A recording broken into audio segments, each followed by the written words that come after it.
Alright, everyone, welcome to the March Madness stream, pitting my top 16 reads of 2022 against each other. The only rule is I have to have read it for the first time in 2022. I will answer any questions about this as I go.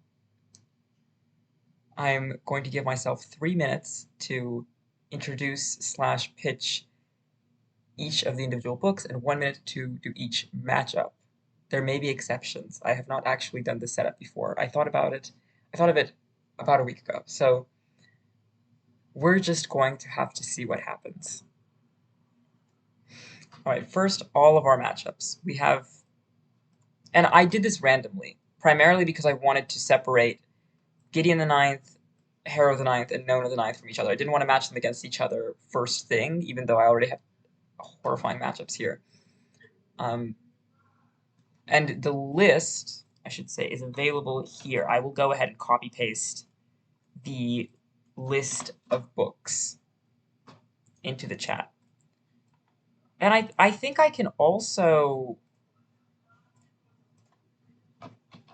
copy the bracket so you can see it on your own screen, but you're seeing it here, so why would it matter?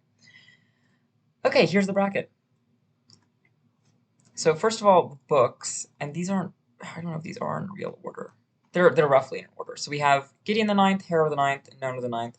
We have People Love Dead Jews, Reports from a Haunted Present by Dar Horn, Station 11 by Emily St. John Mandel, Carmilla, specifically the edition featuring Carmen Maria Machado's commentary.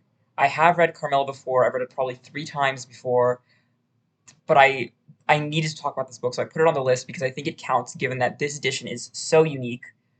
I will get into this. And I love it, so I put it on the list. Confessions of the Fox by Jordy Rosenberg. Ooku, The Inner Chambers by Fumiya Shinaga. And this is going to be really about the entire series, but I put just volume 1 on here to have something to look at. We Do What We Do in the Dark by Michelle Hart. The Wolf Suit by Sid Sharp. This is our first, I believe, kids title on this list. Yes, it's a children's graphic novel. It's adorable. The Secret Lives of Church Ladies by Disha Philyaw. In the Dream House by Carmen Maria Machado. The Accursed Vampire, our second kids title, also a graphic novel, by Madeline McGrain. Other Ever Afters, Nuclear Fairy Tales by Melanie Gilman, which is technically a YA graphic novel, but I'm only concerned with whether it's for children under 13, I suppose. You'll Never Believe What Happened to Lacey, Crazy Stories About Racism by Amber Ruffin, and Adventure Game Comics, Leviathan, Book 1 by Jason Shiga.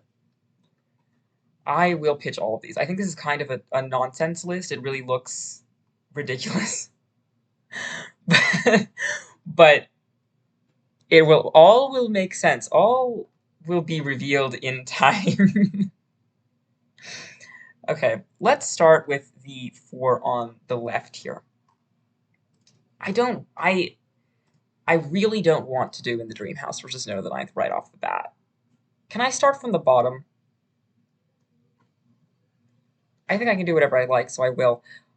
Let's talk about The Wolf Suit and The Accursed Vampire first. So they're both children's titles, so I'll pull them up here. I don't know if I can show you the art. They're both children's graphic novels. Primary difference is that The Wolf Suit is an early graphic novel. It's if you could think of like Frog and Toad level, that's the reading level that The Wolf Suit is at, and The Accursed Vampire is where you'd put a series of unfortunate events. Just thinking of what the most popular thing on that shelf is. But they're both graphic novels. So, okay, let's give me 3 minutes. Which one goes first here? Is The Wolf Suit? Okay. Let's give me 3 minutes. Oh, and it's not even letting me open it because it doesn't like me to pitch The Wolf Suit. And just kind of see what happens. Okay, what I really like about The Wolf Suit is the message. It opens with our delightful sheep here, Bellwether Rigwelter, who is terrified of the wolves in the forest, who will eat him. He decides to make a wolf suit, just as the title suggests, to disguise himself as one of them, and that way no one will know and he'll be totally safe. For me, the interest was, where is this going? Because the easy answer is like, of course it's not going to work. But then what? And I thought the the message, but also just the ending, the sequence of events was genuinely surprising to me in a way that I look for in a lot of books, where it makes perfect sense. It logically follows. It's the only thing that could have happened, and yet you are still surprised by it. You're still engaged. You're still, you know, reading along at a fast pace. I actually read this digitally, and I really don't read things online. I hate reading books online, but it was so engaging, so easy to read, and honestly, it's suspenseful at points, which is a really fun thing to say about a children's book. That it was very easy to read. You can probably tell from the art that it's a little darker than a lot of comparable children's lit, which is something else that I really enjoy. When children's literature takes children seriously and delivers something a little weird because the author knows that kids can handle it, it really stands out to me as having just beautiful design, a really interesting story, and the message itself, that you're not alone, that a lot of the people you're afraid of are just as afraid as you are, and that there are better ways to keep ourselves safe than by becoming what we fear. It was just wonderful. It was wonderful. It does not surprise me that the authors, at least to my knowledge, they're LGBT, because it that's what it was like screaming to me, is the importance of solidarity, the importance of community, and having strength and pride in your identity, which is an insane thing to say about, not a children's book generally, but specifically just for how early reader this is. It genuinely really excited me, and it made me so happy. Um, I did write. Did I write a review for it? I don't know if I wrote it like a professional review. I really should. And I'm sad that I didn't get to do that for the store, but I ended up making a little shelf talker. Those pieces of paper that stick out of shelves and say, "This book is wonderful. I love it." Um, and I have sold a lot of copies of this book from how much I like it. It was just such a fun surprise. It came completely out of nowhere. I didn't expect to like it as much as I did. So that's my pitch for the Wolf Suit, and I have about 30 seconds left, but I think that's a nice round pitch, if you will. Let's talk about the accursed vampire. Okay, The Accursed Vampire by Madeline McGrain. So first of all, this author has a Tumblr account. That's irrelevant to the rest of the pitch, but I'm just going to say it. I loved this book. This was so delightful.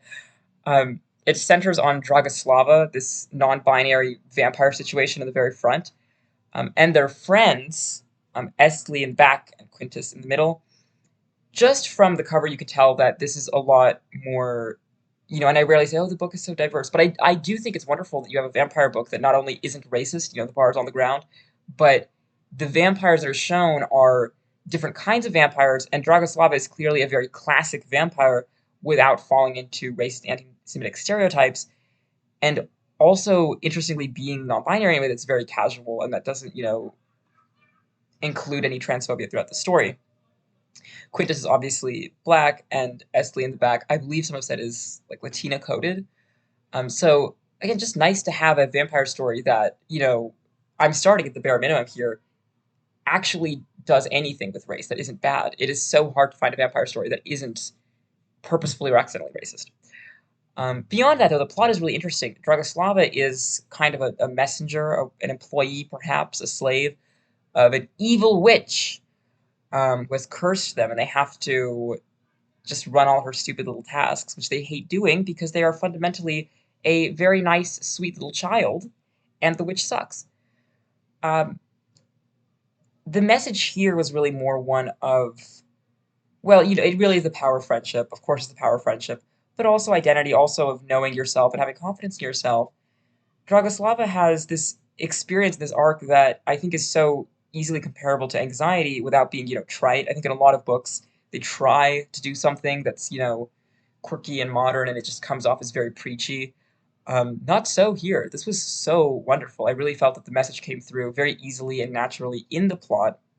There also is you don't see them on the cover, but there are two side characters. Um, it says here Sarah, a vampire, and Aisha, a witch. Whoa. Lesbian vampire witch lovers. It's like the book was made for me. I was recommended this book by basically everyone in the store, and when I finally read it, I was like, it's crazy that you guys knew this book was made for me, because nobody knew me when they were recommending it. It was the first thing everybody recommended in the children's department. It's basically our mascot. We have drawings of Dragoslava all over the place We love The Accursed Vampire. It also just got a sequel this year, 2023, and the sequel is just as good, and I highly recommend it. Um, it's just something that everyone seems to like, and I think that my perspective is interesting in that I agree everyone likes it, and I understand why. But also, just for me personally, as someone who wants something new with vampires, who wants more interesting vampire stories, it really is exactly my Core situation. And that's our 3 minutes up for The Accursed Vampire. I don't want to match these against each other. No, why would they fight their love? I'll add one last thing, which is I think it's interesting that there was a black witch dating. Well, I don't know if she's white or anything that's going on with Sarah, but point being, the interracial witch vampire couple, just like in Something's Not Right. Like that's what was so interesting to me was like it's just a good book, but also that it is very you suck. Werewolves versus vampires, no. Okay, well, we have 1 minute. 1 minute on the clock, starting now. So I think first of all, it has to be said that the accursed vampire is not the underdog here. People have heard me talk about the wolf suit at work. People know that I love it. People know that I keep selling it. That I made that beautiful shelf talk. Really, you cannot imagine it is so good. But the accursed vampire was an established, beloved presence before I showed up. I don't know if that really affects my opinion, but I do think it's relevant. Um, Trying to put even the messaging against each other, it's really difficult because the wolf suit I think has the cleverer, more surprising message, but the accursed vampire is so good at what it's doing with anxiety and with one's place in the world. Art style, I can't. The accursed vampire has such flawless character design on every level, so dynamic, so bright, so clean and simple. The wolf suit is obviously this more painterly, often very detailed, almost tapestry-like aesthetic. I'm trying to see where I find myself leading, and I don't have one yet. Um, I might put it to the chat. Thea, what do you think should win between the wolf suit and the accursed vampire? Based on my pitches, which one do you think I like more?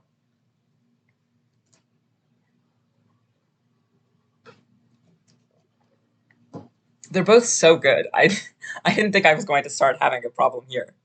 I also think I should give myself more than 1 minute because there's so much to consider. Oh, they're both so good. You know what? You know what? Last minute, I will. Oh, that's fair. And I was about to pick the wolf suit because I think that there is something so exciting in its message, but I just don't want to spoil anything. This is so awful. It's I think part of it is that I'm thinking about what is this going to look like, and I don't mean that I'm embarrassed to send either one of these onward, obviously, but in the sense that I'm kind of asking myself, could I see either one of these being knocked out in the first round? And I even, you know what? I want to see what they're up against. Oh my god. I will send, shocking everyone else in the wolf suit ahead because I think that for the subtle transgender undertones that yes, I didn't mention my entire pitch. Um, Thank you, Theo. For the subtle transgender undertones, and because I do feel it is my book in the sense that The Accursed Vampire also my book, beautiful, wonderful, fantastic. The only reason I put the wolf suit ahead, I think, is that if it's not me, then who's going to put it ahead? You know? And I do think looking at the other two books that these will be, put up against, Other Rafters and The Secret Lives of Church Ladies, I do value surprise and novelty. And even though The Accursed Vampire has so much novelty to offer, I think the wolf suit, in how it surprised me in my reading of it, just the experience of going, wow, I really didn't expect that to happen. I really didn't know where this was going. I do feel that the wolf suit is going to go ahead for me solely because it excites me so much because it really came out of left field for me and I ended up loving it. And I want to see people talking about it. And I think that it needs my help. And so it will get my help. It will go on. I also should mention, and you could probably tell the way I'm talking about these books, but I liked all of these books. I only allowed books on this list that I did not have compunctions about. that I didn't feel like, oh, it was good. Well, I just wish that it didn't do there. Oh, I thought it was good most of the time. Then there was one scene. I really, that doesn't mean I never have a critique, but this is the absolute cream of the crop. I read roughly 120 books last year. So for it to get here means I really like it, which is to say, if you hate one of these, I know this isn't a problem with Theo because Theo has not read most of these. That's true. I'm a nerd. What are you going to do? Shove me in a locker about it? Um, I really like all these. So first of all, don't be mean just because I really like all of them. There's no reason to be rude, but also because I'm not about to be rude to people's books as a professional author on a stream. So just be aware of what you're saying, and ask yourself, would Yves want this to be immortalized forever on the internet as an effect of their work? Okay. Now, should I? Well, hmm.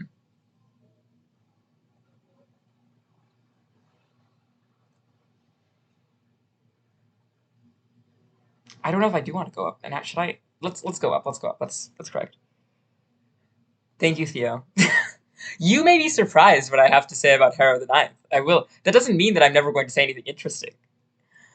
Um, let's see here. So now we're going to talk about the secret lives of church ladies and other ever afters. Itself quite an interesting matchup for many potentially obvious reasons, not least of which that one of them is an adult title, one of them is a YA title. Also, one of them is a series of short stories. Well, actually,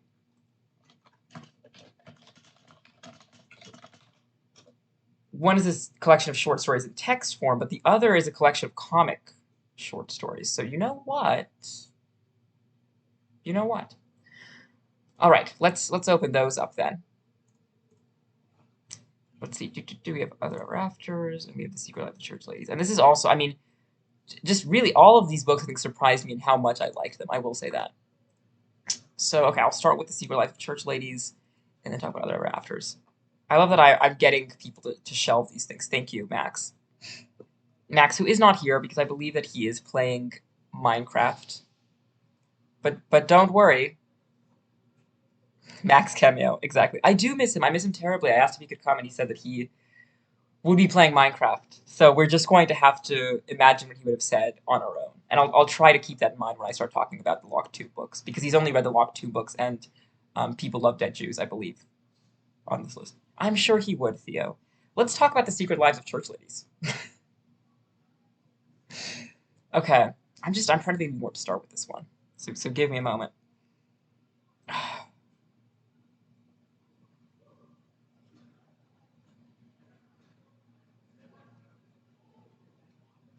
It was so good. Okay, okay. The secret Minecraft servers of church ladies. All right, 3 minutes for the church ladies. So this is a word that I would say describes a lot of books I love, especially a lot of books I read this last year, but kaleidoscopic in that Disha Philia is kind of writing around a collection of themes that go together perfectly, and that she is able to, bring out the nuances of in several stories that go together perfectly, that are about, again, the same themes, but each feel so unique and individual. And if I had to list those themes, there's Black womanhood, girlhood, there is lesbian and bisexuality, specifically among women. There is so much about the intersections of these things, where sometimes the difference between two stories feels like, you almost have the same woman, but who had a different circumstance of birth, or lives in a different place, or a different sexuality. And this really surprised me because I've read before short story collections where I felt that covering the same themes made them seem samey, and this was completely the opposite to me. It felt like I was just entering an entirely new world, and like I was being shown so many different dimensions in every story. Similar to, sure, Brian Selznick's Kaleidoscope, which had better not have been last year because it would definitely be on the list. But who knows? Maybe it wasn't included. Um, Me finding out mid pitch that I may have forgotten a book. We'll get back to it. I specifically liked, and this is going to sound very normy, but that's all right. The sensuality of the writing. It felt like it was walking a perfect line where some stories would just openly have sex scenes, and other stories would not. And some would toe the line, some would have, sort of allusions to sex but not discuss it. I've noticed one of the things that I enjoy about adult texts is that they can really do anything. It doesn't, there's no boundary. And this seems like a great example of that, where literally anything could happen. And even in that realistic fiction lens, Philia does have this sense for, I'm trying to even think of how to phrase this. There were stories where there would be these dream sequences and these fantasies that felt like they were just touching the edge of the speculative without entering it. Um, Especially, I should note that I read two of these in a university course about writing short stories, and they were so good that I read the entire rest of the book because I just needed to know what was going on in there. So specifically, I would recommend Yael, or I think it's pronounced Jael in this context. It's so good. It's such a good story. It's so beautiful, and in its portrayal of trauma and lesbian sexuality is just. I have no words. It is so good. Um, And it's amazing to me that after I read that story and it was so incredibly good, that I read the rest of the collection and was still shocked by how much I liked it. It was just such a, I feel like such a powerhouse of talent. And it's incredible to me that I haven't heard as much about this as I think I should have. Also, look at the cover. My pitch is over, but look at that cover. I think it's a beautiful cover. I think it is one of the best covers I've ever seen for being a cover. For, all the different things you want in a cover, right? You have the title, it's a collection of short stories, and it gives you this kind of, ultimate image of what you're getting. The church clothes, the gender nonconformity. I love the placement of the author name on the thigh. It just seems perfect. The way this corner's a little darker and makes it the perfect place to put the author name. And the way that the entire image is centered. This perfect line, not quite bisecting the image with this teal couch, which gives this pop of color along with the red lipstick, and the placement of the text just above that line, the way it intersects with the direction of the gaze, and this perfect placement of the blurb. I mean, this is just a really, really good cover. Which, again, not part of my pitch. I'm just saying we should be recognizing good covers when they happen. Um, Also, I will admit, having any kind of gender nonconformity on a cover, especially for women, big W. Okay. Let me click over to other ever afters. And it's like, oh, you thought. Okay. Oh, where am I going to start with this? Oh man, this is difficult. Okay, well, I do think these are perfect matchups because they're both short story collections in their own ways. So this is comic short stories, and they're both authors whose work I had read before, including specific stories that appear in these books. I had read Jael and I believe it's Instructions for Married Christian Husbands from Secret Lives of Church Ladies. And in this one, I had read a couple of stories that were posted as 24-hour comics. And in both cases, my thought was immediately I need to read everything else. Though I will say this one was, I read the stories after the publication of the book, whereas in this case, the 24-hour comics preceded the creation of the book that included them. All right. 3 minutes for other ever afters. So like I said, I'd read some of this before. Gilman's colored pencil work is so beautiful. I don't think this tiny thumbnail cover does it justice, but they are so, so skilled. And when I read this, my immediate thought was just graphic novel of the year. There's nothing that's going to compete with this, and nothing should try. It's amazing to me that you can have an artist who is this skilled in such a difficult medium and who is still, in my opinion, so under-recognized. The amount of effort that so clearly goes into not just every page, but even the page decorations, even, title pages for stories that would include a seemingly simple drawing of a flower. The way that Gilman brings out the texture and color in every element is just so incredible. Their shading is amazing. Their character design, it is just so wonderful, and it makes their book look so detailed and vibrant, and it's such a beautiful place to be. Okay. The specific stories. So this is largely it's what it says on the tin, nuclear fairy tales. If you like fairy tales and you just wish that the moral of every single one wasn't for, rich white women to get heterosexual married, this is the book for you. Every story had that innate feeling of a fairy tale. I don't know how to describe this, but if you know, you know. And at the same time, genuinely featured not just, diverse characters, but also interesting morals that are much more applicable to our times, shall we say. I was really shocked how far it went and was very excited. There's some nice, tear down the castles, fuck the monarchy. I was having a fantastic time. And this was for me a great book already. And when I hit the last story and the treatment of butchness, chivalry, service, class, just everything that made up that final story, individual lines of that final story, individual panels, emotion, it took the book from amazing to one of the best of the year. Um, it really is just an incredible, incredible collection. Sorry, I was thinking about the last story again. And I highly recommend it for not just the entire book, but especially the way that it feels when you see all the stories together and the way they come together at the end. I think they were tied together in a really beautiful way at the end. I think that the through line of all these stories was really impressively cohesive and consistent for a collection where many of these were just, Melanie Gilman drawing a diverse fairy tale for 24-hour comic day, not really thinking let's do a whole entire book to my knowledge, but just doing what felt right to them. And that message so naturally develops and is so pervasive throughout the entire text in such a beautiful way. So that's my pitch for Other Ever Afters. I stand by saying that it is the graphic novel of the year, having read like two graphic novels that were published this year. Yes, exactly. You've probably read some of these.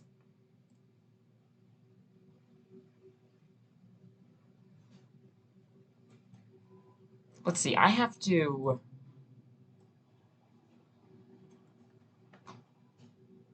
I'm going to check right now if Kaleidoscope was this last year because it might have been, and I'm going to be really embarrassed if I forgot to include it. But I don't know where to put it. Oh, God.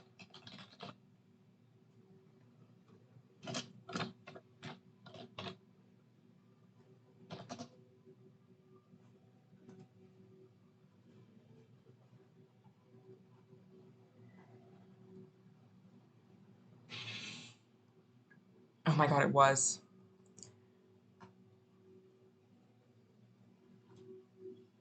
Ugh. Is it not on here? This is what everyone comes to the stream for, is finding out that I fully forgot one of my favorite books of the entire year. Oh, okay. We're going to have to add. I can't believe I'm doing this.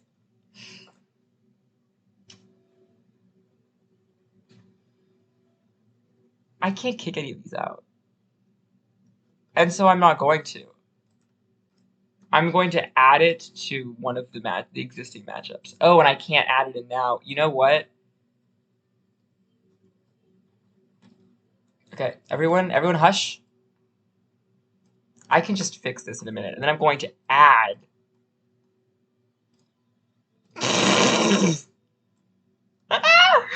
Oh my God. It's so hideous. Can I put it somewhere else? Oh, I'm ruining everything. No, no, no, no, no, no, no, no, no, no, no. Where did I put it? Yeah, we are not doing that.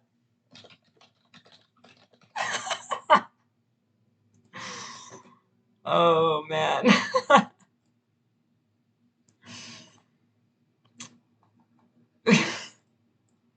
Why is there a team 18? There's not a team 18. Get it out of there.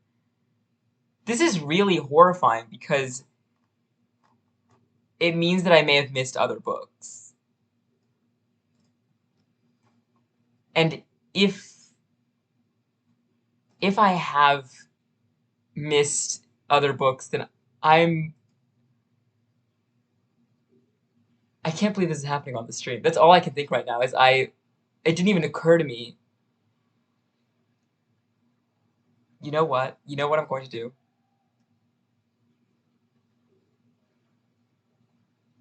I'm not putting God Song on there. I haven't even read it.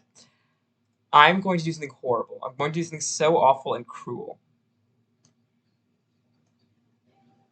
Literally, while we are in this matchup between the Secret Lives of Church Ladies and Other Ever Afters, you know what I'm going to do. I know where I'm going to put this. I know what it would beat out, and we will get there when we get there. I'm a genius. Okay, let's continue. This is why I said Bill should argue his case when he gets here. Okay, back to your regularly scheduled stream. I'm going to go back and start the tournament, then unstart it again, just so we can have this screen here. 3 minutes. Let's pitch these against each other. Okay. I mean, the thing for me is Secret Lives of Church Ladies. I remember where I was when I was reading it, and it was just an all-day kind of read where I would pick it up and put it down and take breaks in between the different stories, and it was just it's such a powerful book. It feels like a kind of annoying word to even use, but it was just really emotionally affecting, especially in the way that some of them were, you know, shorter or longer, or they would cover different things. Some stories would be, I could feel how everyone would have their own favorites reading it. Other Ever Afters I read in kind of a one big rush. It was just it was so good. And I read it all in one go. And the craziest thing is that I went back and accidentally reread it after I read it the first time. Now, I don't think this is an advantage over Church Ladies because it's a collection of comics and it makes it easier to accidentally reread, But I do think it's worth noting that it was just so, not just impactful, but so beautiful to look at that I really felt the need to come back and spend more time with it and really appreciate the artwork. It's also difficult to pit these against each other because these are both such underrated talents, really. And Philia, I recognize I'm saying this about someone who went on to, I believe, be an editor for, or a judge, I should say, for a debut short story award. I want to say it was the Penn Award. Correct me if I'm wrong.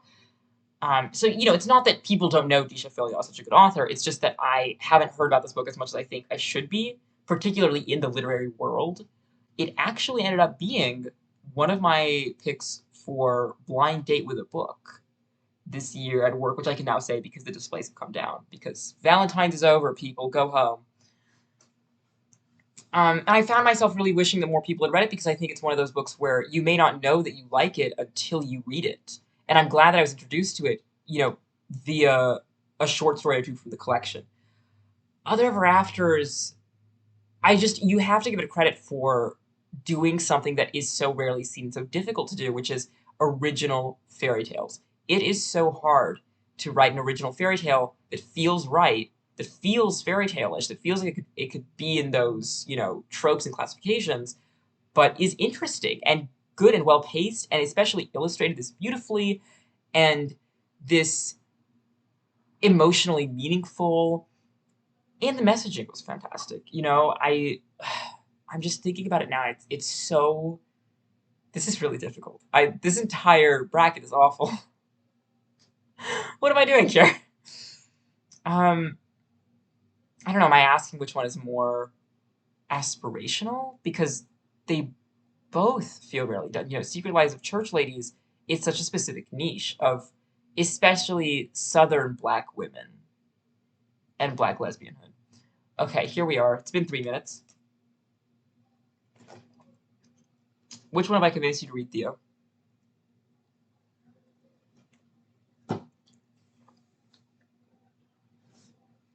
I'm glad I have a chat for this because I didn't think it was going to be this difficult.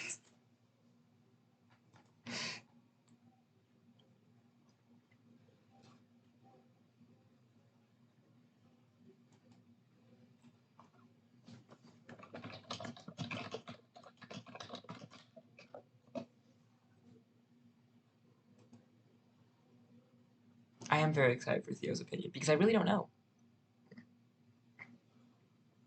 There's a part of me that wants to flip a coin, which is insane. And again, thinking, let's try that again, actually, is looking at it against the other books. Some I think this will be easily.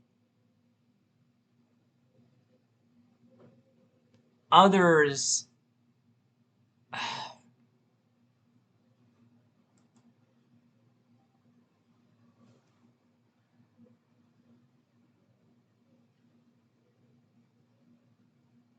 it's not the taste bracket. But I actually, you know what? Pitting these books against the other books that I have in the bracket,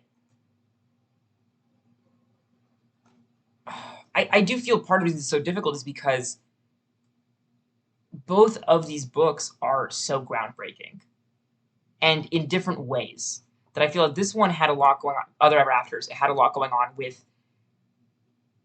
butchness and transness and so much with gender, and then Secret Lives of Church Ladies specifically for Black womanhood and specifically Black lesbians and bi women.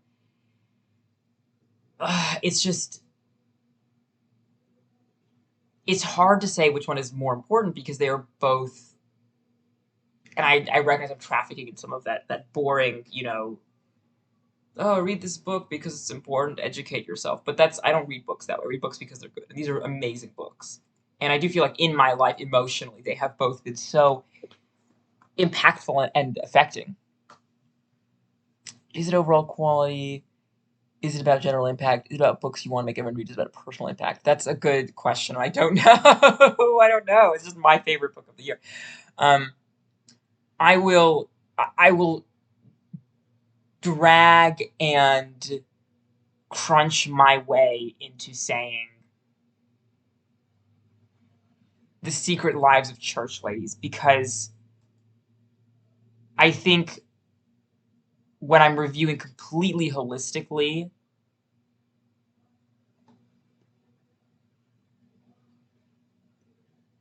I think for overall, barely by a hair, I'm going to say Secret Lives of Church Ladies. I have a 0 here.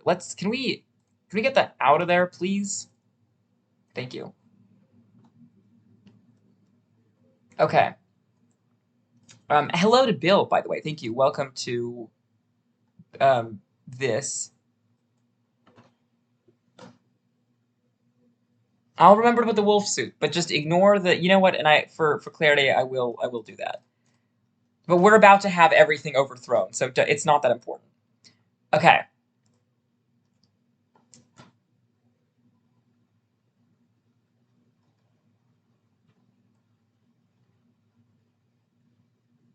Let me talk about Adventure Game Comics Leviathan, and we do what we do in the dark. These are all such good books. Everyone should read all the books on this list. Can I put that out there? I think all of these books are really good, and everyone should read all of them. So when you ask me which one do you think everyone should read, I don't know. Everyone should read all of them. But we made 2 of our decisions at least, and we're nearly to an hour in here. Okay.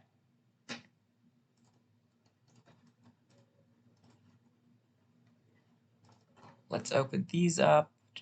Do Adventure Game Comics, and do we do the dark? Whoa!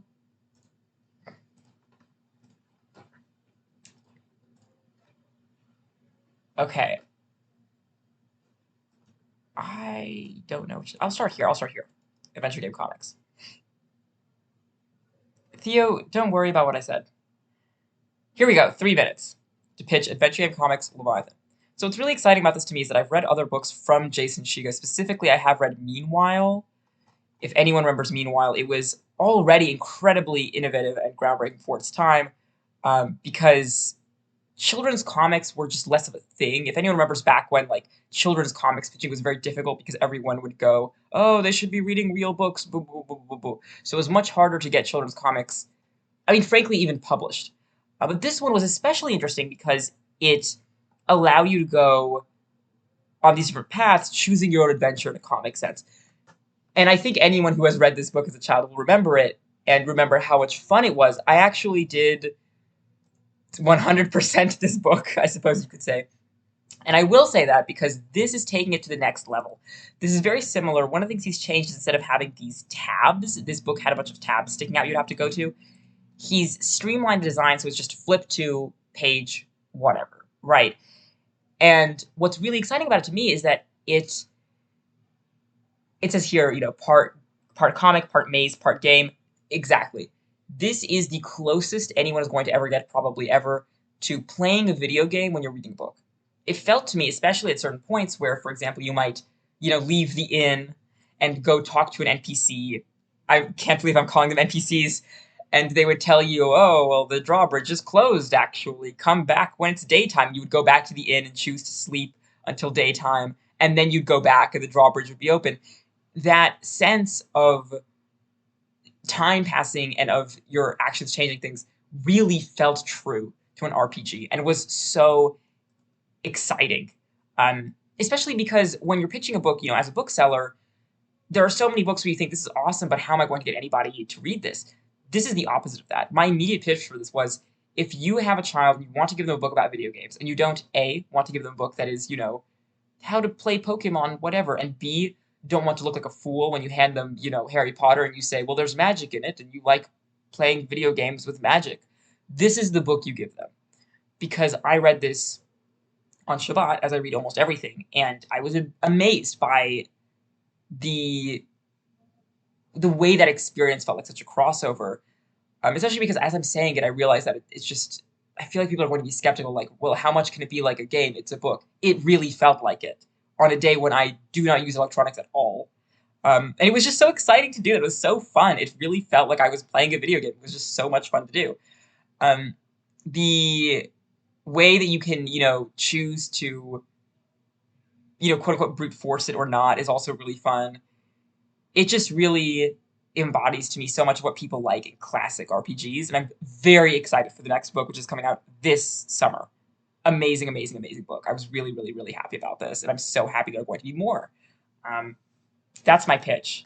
And it's also a short, very quick read at the same time, I'll say that. Though I, of course, also had to 100% that. We Do in the Dark by Michelle Hart. I think both people currently on stream have already heard of this book, but that could be part of my pitch. This is the book that I came out of 2022 talking to everyone about, making everyone read, because I am so confused at how little it's being talked about. I felt like reading it like, isn't this exactly what everyone wanted? Why is nobody talking about this?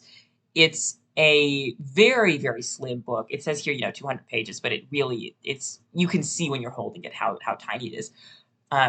About a college freshman who begins sleeping with a married professor on her campus. Importantly, not her professor, just a professor. What I liked about this was, my biggest fear picking it up was, is this going to be, oh, it's so sexy when things are bad. Oh, I love to do bad things. It's so hot. No. It managed to, in evading moral judgment, more explicitly dive into it, if that makes sense. At the same time as you don't really get excuses for these things. There's no, oh, I'm doing this because I'm so in pain, whatever. You feel you do understand why it's happening. You understand it not because you're being told why it's happening, but because you're being shown. You're seeing Mallory's entire life. That in itself was very impressive, the way it went back and forth without ever making me feel that a thread had been dropped or, no, why are we switching away from this? Or I don't want to see this. It was always just perfectly, perfectly timed. And the way that it is really a past, present, future book where that relationship is the center of this woman's life, but it comes from a lot of things in her past, and it leads to a lot of things in her future. The way that the college professors refer to only as the woman, not ever being given a name, is itself interesting because it represents her being more almost metaphorical in her existence than an actual, almost it's not that she's a person that Mallory is seeing. She's an experience Mallory is having, which was just so exciting and fresh and interesting. And I found myself pausing many times just to sit with the text in the book because it would go from these very clean, bare, minimalist descriptions to sometimes just saying something. and I would have to sit with the way that it explicitly stated certain themes while leaving others for the reader's discovery. Especially in the sense that it didn't feel, you know, trite. It didn't feel like it was trying to, beat something over my head. It was just being what it was. And it did something I really like, which is making me feel like I am in a story, like it's really happening, like I'm watching it all unfold, rather than that an author's necessarily crafting it, while at the same time being so meticulously, beautifully crafted. This really is my, you probably haven't heard of this book and you should read it of the year. Does that make it the best, though? Well, I have good news for everyone. It's not even being pitted against Adventure Game Comics Leviathan, because this is where I'm bringing in Kaleidoscope, the ultimate dark horse. I'm going to try to now pitch Kaleidoscope, which is not even on the list. Okay, Kaleidoscope. 3 minutes. Let's go. I was horrified when I realized this wasn't on the list because, good God. Um, it's what it sounds like. It is actually a literal kaleidoscope in the sense that. I wonder if I could even. If I could show it to you. You start each story with a kaleidoscopic version of the scene on the next page. And then you get that scene, drawn traditionally, quote unquote, correctly, as one would see it just by looking straight at it. And then you get the story. These stories are about the same two boys, one of whom has lost the other. It's hard to say which of these is what really happened, which of these are, you know, must take place together or are exclusive of each other. It made me think about, alternate universes and thinking about that, but also the ways that people really will in real life think about all the things that had to happen for them to meet each other the way they did. And it does all this with two little boys. And while reading this, I keep talking about books being groundbreaking and progressive and, diversity and so on. But again, a book for middle grade readers. So think, Brian Selznick's other work, particularly The Invention of Hugo Cabret, but also Percy Jackson, Series of Unfortunate Events, everything that's on those shelves, for especially young children, 9 and 10-year-olds, to read about two young boys who are in love. Let's just be clear. The book, doesn't shy away from saying that they're in love, but at the same time, it doesn't need to much of the time because you just know what they are. I am specifically thinking of a story in which there a knight comes to a garden and spends his life there with the other boy, and you don't need to say, oh, and they're in love. Like, what, are you in love or are you spending your lifetime in the other's garden, right? There are stories that bring in classic art, that bring in Adam and Eve and the snake and the apple, of course, the ocean. There's something about, okay.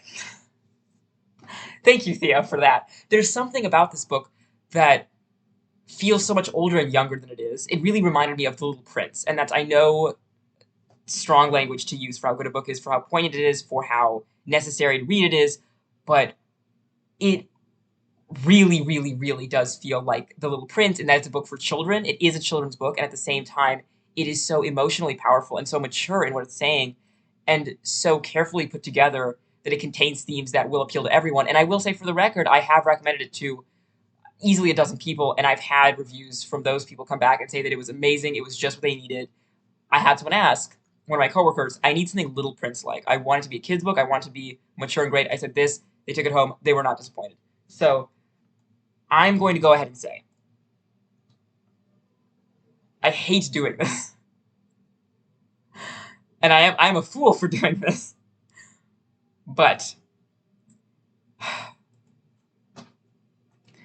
I'm going to say goodbye to Adventure Game Comics Leviathan, because while it was so, so, so good, and while I do recommend it, this is one situation in which, first of all, everyone should read Jason Shiga. I'm just going to say that I've read so much of his work. It is so, so, so good. Um, I recommend for adults as well Demon, his comic series Demon. He is just a master of comics and is so good at what he does. And every comic he does, it feels like he's bringing something new to the medium, especially given the simplicity of his art style. It is just really incredible what he does. With that said, Kaleidoscope is kind of my children's read of the year, I think, and because of its universality, where I feel like it in some ways transcends, a good children's book and becomes just like everyone needs to read this. I'm going to put it ahead. We'll see if I can find a way to do this. Can I, like, if I were to, so if I were to reset the bracket here, 13%, amazing. I just want to make sure I wouldn't be screwing it all up by doing this. Oh, my goodness. If I just did,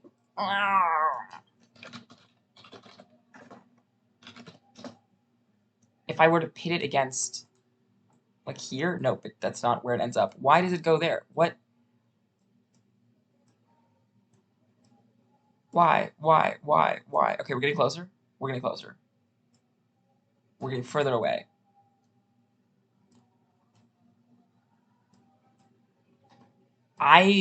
This will work.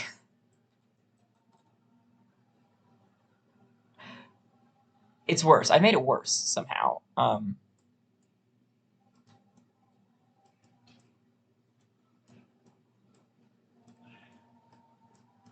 I do that? No. Okay, we're very close. Oh, I see. I'm swamping it with. Okay. Let's see. So if I go all the way down here, I just swamp it with known to the ninth. Is that what I need to do?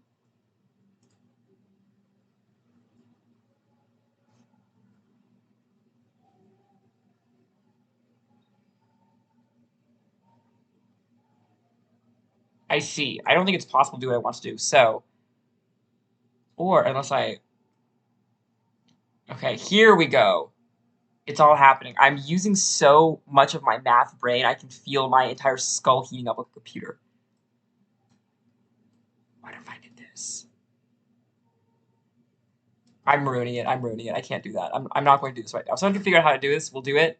But I'm going to go ahead and just edit that for now. For now. And then afterwards, I'll figure out how to actually do this correctly. Because there's an exact number I could do for all of these that would make it work. But for now, we're just going to put it here. Which does make sense. It is a top 16, I suppose. Oh, well. It just annoys me because Adventure Game Comics is so good. But we still haven't actually pitted these against each other. We still don't actually have a score for these, do we? Dang it. Okay. So let's start this. I really have a hard time pitting these against each other because Kaleidoscope is so good for what it is. It's such a, the Little Prince style book in that I think everyone should read it because of its poignant messaging and how beautiful it is. I think at the same time, We Do What We Do in the Dark appeals to me specifically. Um, and it is the book that I wanted the most for people to read and then come back to me with individual lines, individual moments, to talk to me about. And I will say, I think that on some level, it bears out that I read What We Do in the Dark in the summer and that I just never, ever stopped talking about it. And I think as much as I love Kaleidoscope, it is so good. It is such an incredible, incredible book. I do think it's fantastic and everyone should read it just purely for the enthusiasm of needing everyone to talk to me about We Do What We Do in the Dark. And again, we're underdogs here. I will give it to We Do What We Do in the Dark for now. I don't know how I would organize these, honestly. These are all such good books. That was pretty fast, I will say. But I couldn't drag it out. I really didn't want to be sitting here for 3 full minutes doing that. It was killing me a little inside to have to pit them against each other to begin with. Let's see, okay. I love the chaos of my streams. You can really tell I've never used Twitch before. I wasn't looking forward to this one, but here we go. In the Dream House and Down in the Night. There are people on this earth who haven't read Gideon the Ninth. Okay, well, Let's do our best. Let's just do our best.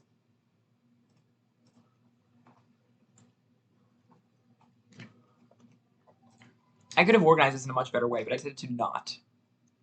There's always next year's, and I will tell you, next year's is going to be very, very difficult. Um, what was my review for this? Was it the really good one? I can't remember.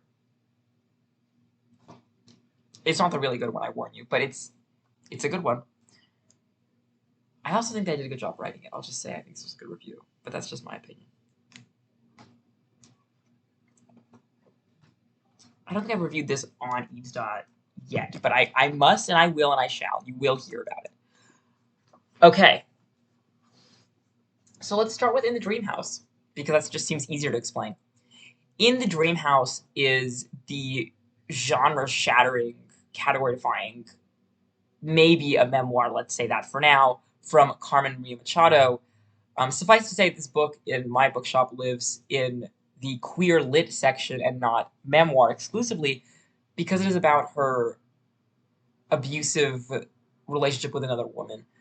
Um, and what I found so interesting about it was that as I was reading it, I hadn't realized how little I knew about abusive gay relationships, and especially how little we talk about them. There was a part of me that thought, well, sure, when she had this relationship, we weren't really talking about it, but the amount of statistics and anecdotes and specific political ideas relevant to these relationships that she brought in, it was so fresh and new, and it made me realize as I was reading how necessary her work was, in that she didn't even know how to discuss this. She had no framework for talking about her own relationship. She had to go back and go through all these lesbian history archives and read specific, anecdotes from individual lesbians who had been in these relationships, quotes from these, various trials for physically abusive lesbian relationships. She has created the study behind this book in a way. And that's not to in any way, denigrate the people who came before her in doing that, but that she brought those things together and used that research in such an effective, cohesive way, while also maintaining such an engaging narrative, particularly because it's told in the story of individual, what I saw called flash essays, each called The Dream House as blank. So The Dream House as film noir, The Dream House as, horror. Each of them individually looks at her relationship through another viewpoint. And again, you see why I'm talking about all of these books that I read this year feeling kaleidoscopic. But also, in this sense, it really hammers home that she didn't know how to see it. She had to look at it from all these vantage points, because looking at it just from one would destroy everything. That it can only be understood from a million different vantage points, not one. The way that she utilizes this constantly changing framing alongside a fundamentally cohesive narrative that, hits all the beats it needs to, that is always, so filled with tension that it just keeps you reading page by page by page. I was so sad when this book ended.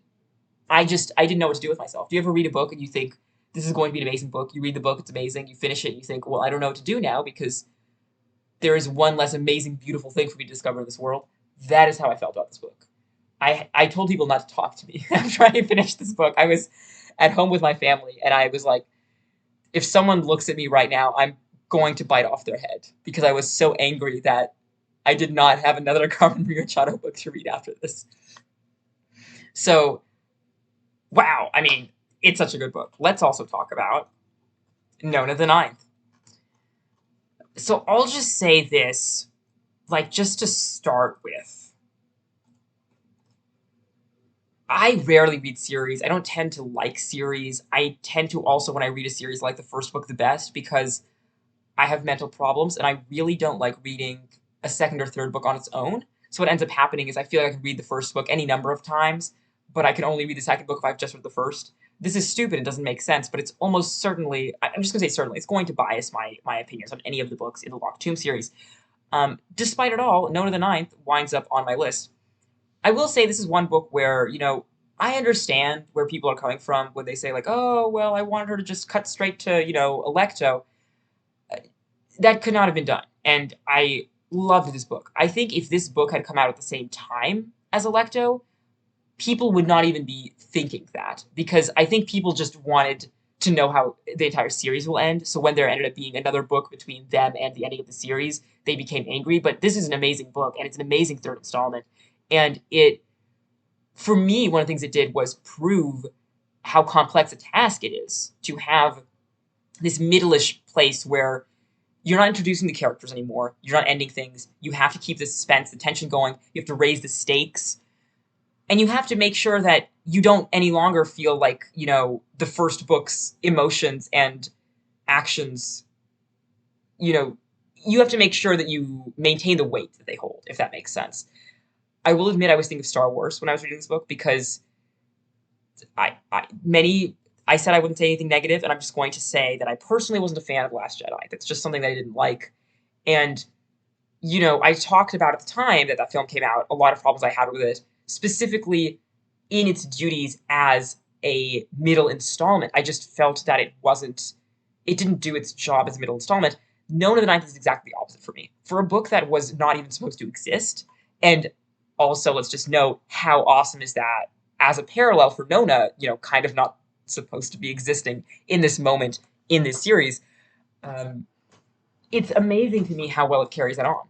It has the tension. It has that perfect sense of, this is what I say, like, we're learned from fan fiction among many, many other things, but how you can keep people reading about characters they love, even when those characters are just, having dinner together, without feeling ever that that is plotless, that, nothing is happening, nothing is important. And I will also shout out the insanely weird relationships in this book. Like, they are just so bizarre. Gender, sure, but like, how does anybody feel about anyone else? There's everyone knows the amazing chart of relationships that is somewhere on Tumblr, I believe posted by Thunderon. If I've said the wrong person, I'm so sorry. Um, it's such a good chart, and yet at the same time, we're going to even bother separating out the romantic, the sexual, and the platonic. Like, you can't do anything in this book. And I'll say one more thing because I gave it that massive, starting block of, well, here are my thoughts on the series. I will also say that the emotions that I felt at the midpoint, um, I'm trying not to be spoilery. I'm going to think of a way to say this that's not spoilery.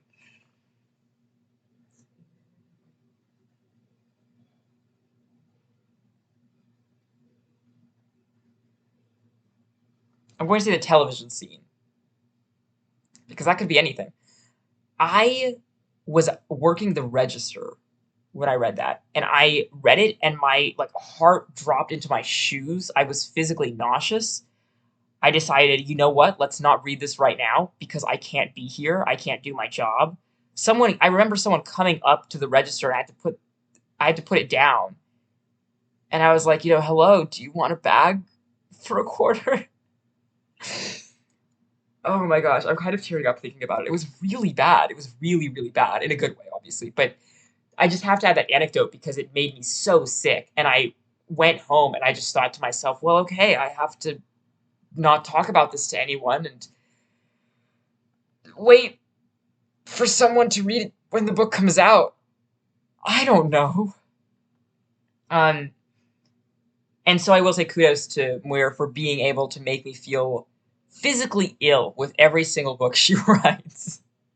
Which I hope is obviously a compliment, because I recognize that that can sound like it. It's so not. It is so not. It's very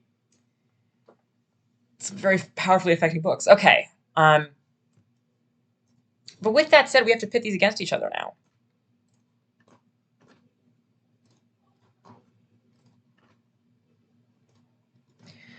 Okay. Well, part of me is saying, in the Dream House, I think is a piece of cultural history. It's just something we don't have. We literally no other book is in the Dream House, and that's such a weird thing to say because, of course, that's how books work. Welcome to books. You ever been in a store before? You ever work in a bookstore in your life? But it feels like if we were to take the world and take In the Dream House out of it, we would just completely impoverished literary canon. I know what you're thinking. You're saying we should take out Note of the Ninth. No, I am not saying that. My God. Note of the Ninth, like I said, is so good at being exactly what it needs to be. I think if I'm taking them as standalone books, however, if I say, and to be clear, I'm not saying if I just hand Note of the Ninth to someone without reading the other books, obviously, but even in context, just on their own, completely removing the context of the Locked Tomb series, I feel like In the Dream House is like not even a full staircase step above, but it barely edges out the competition because I didn't even realize until I read it how transformative it was to our discussions of these relationships. And while I must, legally must, shout out Note of the Ninth for the way that it handles gender, the way that it handles relationships. I think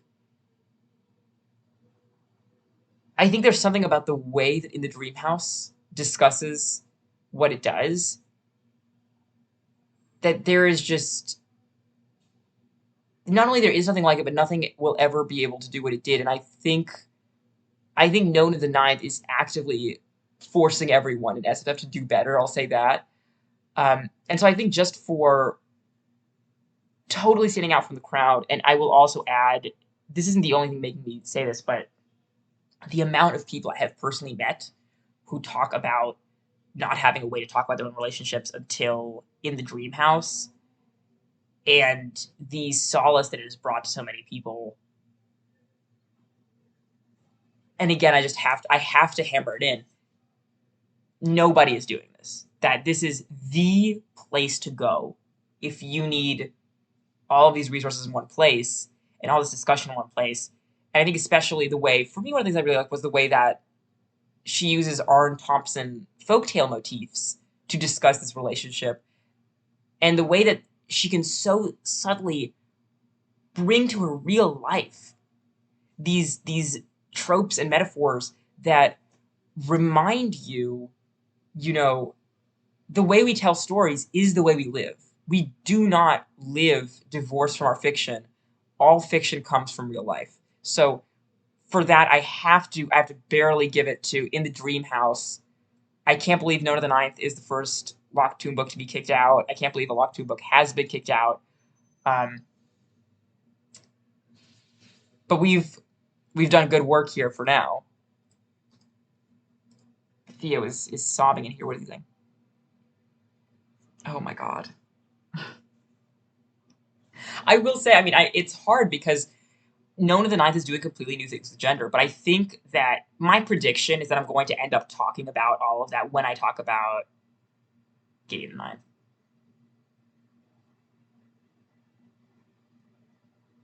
Oh, thank God. Such a pleasant stream to listen to while overwhelmed with disease. That's a great transition to what we're about to be doing, which is taking a break. If you need to go to the bathroom, if you need to take your being sick medication, if you need to refill your glass of water, please be hydrating. It's been an hour. Um, Now is the time. Now is the time to do it. I'm going to give us a cute little 5-minute break here. I'm going to run an ad about it. And if you are sitting here looking at that ad, no, you're not. You are getting up to, do whatever you need to do. I love Theo agreeing with me. I mean, I like Note of the Ninth, but I don't think it is standalone the best book when up against this kind of competition. That's exactly what I would say. It's an amazing book. It's so hard. Emotionally, it's very difficult for me to pit all these books against each other. But I think I made the right choice.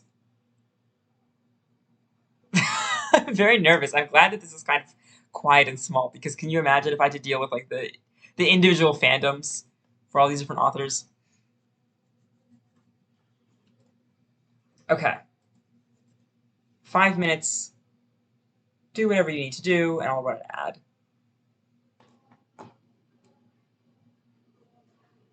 All right, we are back, and we are about to decide the other half of our matchups.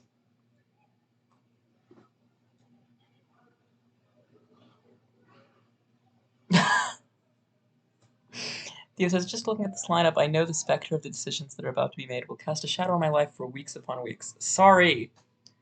Again, I don't think we should start with Gideon the Ninth, but I don't know if we can really avoid it either. Yeah, let's start from Gideon because that way we can talk about Harrow after Gideon, which I think is a better priority. This is a very interesting matchup. So we're looking at Station 11 versus Gideon.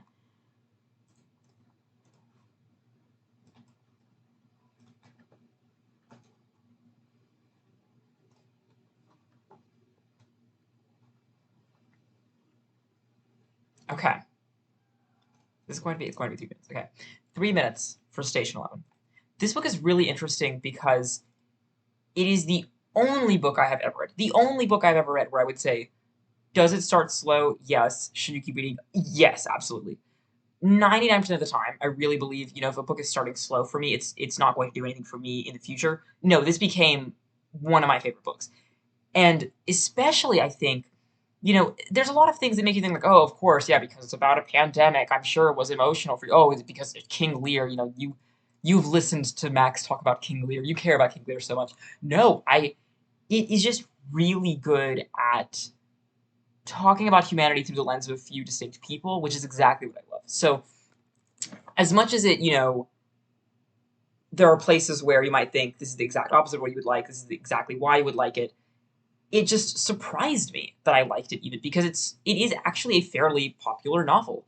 And I expected reading the beginning, I was like, oh, I'm just going to have to deal with the fact that a lot of people like things I don't like. And not because the beginning is bad, just because it does this very interesting thing where it starts with a specific character right before basically the onset of the plague, and then immediately skips to this post-apocalyptic situation. Um, and I wasn't sure. And once I had met all the characters, I realized I was very attached. And strangely, after I finished the book, I realized how much I loved it, almost in hindsight. I liked reading it. I enjoyed reading it very much, especially, as it picks up, it is so good.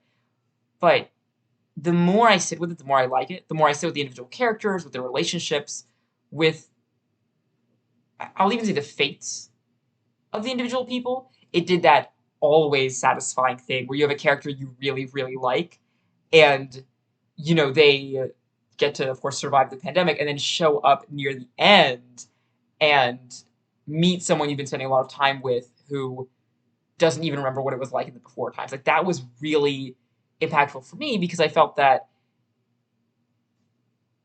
it's it's almost it's that combination of authorial knowledge where you have to know who is right to kill off and who is right to keep. But then at the same time, you have to make it feel realistic. You can't just go, oh, yeah, I kept all the most interesting characters, blah, blah, blah, blah. And it didn't do that. It certainly did not do that. It made these decisions that made it feel like I was really, again, in the story. This was really what was happening. I was really watching it happen, really meeting all of these people, and this is naturally how it had to go from the beginning. That's very hard to do. And the power of the individual characters, especially, but also the relationships they make with each other, is so beautiful. And I definitely have niche favorite characters from this. It is beautiful. It really is beautiful. And again, I'm just going to say I can't believe I'm saying this because, and I said at the top of the stream, there's nothing in here where I have doubts or whatever, right? And that's what's so crazy to me is that I'm evil about a slow start. If I'm not into it from page one, I'm going to shoot everyone in the room. I loved this book. I loved this book, and it was really amazing to see what everyone likes about a slower pace and to really understand it more through the lens of this book. So I think this book is very special, and the fact that it's here is wonderful. It makes me very happy, and I do recommend it. And it's the only book you will probably ever hear me recommend where I say, if you're not into it by the 25% mark, keep reading. If you know me, you know how important that is because yeah. I'm why authors everywhere are dropping like flies. That is true. I'm sorry to say that, by the way. Slow pacing, obviously a completely rational choice. I need to be hooked immediately. And this is the only book that has ever actually managed to hook me at any point other than page one. And I will say, for the record, I really liked page one. I just felt that it kind of goes from like, this is solid, to, oh my god, you know? Um, and that's very impactful for me. So, okay, let's talk about Gideon the Ninth. I don't even know how to talk about this book, so I'll do my best. Ugh, okay. Gideon the Ninth is kind of the SFF book. There is no book like Gideon the Ninth. You have people who love this book who have never read science fiction or fantasy before. You have people who love science fiction or fantasy and don't usually like the way this does it. You have people who like world building, who don't like world building, who like different kinds of paces, who like different kinds of characters and relationships. This is a book where it's, I've said this before and I'll say it again, I don't care whether it's my favorite book or not. It is one of the best books ever written, if not the best book ever written. I'll also sometimes say that classics, books were written before we knew how to write well. This book, for me, redefines every other book in existence and how anyone should be writing anything. It embarrasses me because it so flawlessly, and I'm going to talk about the series generally, of course, because I can't talk about the first book in the series without talking about the others. The way that various themes move throughout these books, kind of silently almost in the background, while you're looking at the interpersonal drama up front, it is so hard to pull that off, and especially to pull it off without having these trite little, and so the secret meaning was that love conquers all. Like, maybe it does, but every theme is so much more exploratory, if I could say that. It's not really, you're looking at like the nature of imperialism, and you're making it interesting to me, a guy who can't read a book, unless people are making out from them. So I shouldn't say that because people are people are gonna have the experience I did. Right? I looked at all the fan art and I went into this book thinking, oh, I can't wait to all the girl kissing, and it's where they're going to have such a happy little wedding at the end of this book. Ho ho ho ho ho ho ho ho. Um, so I will say I think also this book is very worth reading just for the experience of finishing it and having the emotions you will have when you finish it. I know that because it has such a massive fandom right now, there are so many people who read the book and they're like, well, I thought it was good, but I mean, it wasn't, like, was it all that? But how often can you say that, where you say either you're going to have your entire life changed or you'll just think it was a good book? you know? Um, I've never met anyone whose taste I trust who said this was not a good book. It's so good. It's so well written. The characters, the relationships, the style of the prose, the way that it balances being complex and simplistic, the way that it balances, the different types of pacing and the world building with everything else, the twists, the genre blending, the way that this book is, most straightforwardly, it's a murder mystery. But while it's doing that, it's in space and there's magic, and I liked it. I can't stand so much of high fantasy because I think like it spends too much time on the world building, it spends too much time on all of these setting everything up and all the rules of the magic. It's just Gideon the Ninth is just how you write a book. So there's that. And my last thought would be that while it's how you write a book, I could never teach it because it would stop anyone from wanting to write books again. You can't use it in a classroom because it would make people believe it would be impossible to get a passing grade. It's so good. It's so above everything else. Um, so I have to give it to Gideon the Ninth. I'm not even going to make this a real question because it's OP, for lack of a better word, but Station 11 is really, really, really good, and you should read it, and there's a reason everyone likes it. What the heck won Best Fiction if not this? Well, I have Landline at home, so I'll find out how I feel about it. This is such an interesting lineup because I'm looking at all of these, and of course, because most literary fiction is realistic fiction, and I'm not usually as interested in literary fiction. Without the speculative vibes. Of course, I'm like, how do we compare anything with Station 11? But that is interesting that it's the book that won was a book that I actually am planning on reading, which I think I would like. We'll see how I feel about it. Hissing and cheering. Oh, God. Bill missed the talk at the beginning of the stream where I said to be polite and kind to everyone because I'm recording it and it's going on YouTube. And also because we just should be kind to everyone. I have not read I'm going to admit that I don't know how to pronounce. I always say Piku. He is sick and dying. I'm sorry to Jodi Picoult, who recently wrote Mad Honey with Jennifer Finney Boylan, an author I love. I'm sure you're so cool. I'm sorry that my beloved friend, who is vomiting out of his mouth, said these things to you. Okay. With that said, how did Station 11 not win Best Fiction? But that's just me. That's just me. I think it is so good. I literally think that it's really, really good. And in almost any other lineup, it would win. It's just Gideon the Ninth is... Okay, you're telling me this didn't win Best Science? I'm not going to look. I'm not going to look. I'm not going to look. Because nominee for Best Debut Novel. Have you... Okay. I'm just going to tell myself a lot of the time people vote without having read the other selection, so it's probably not even relevant. I ate a blackberry to make myself feel better. But yeah, these are really, really top tier books. These are really fantastic books. I think you should read both of them. Honestly, part of it is genre. You know, if you really can't stand any kind of speculative fiction, first of all, don't tell me that and read Station 11 because it inherently is speculative fiction because of the, you know, fictional plague. But, um, I do understand there are people who are more in the realm of literary fiction. I will say that my beloved friend Max reviewed this perfectly by saying, well, I am in tears. 5 stars. And I do agree with that. I mean, of course I agree with that. I said it was an amazing book. But I think really good example of how he is also, I will say, you know, Max is not here with us right now. But he would agree, I think, with this ranking in that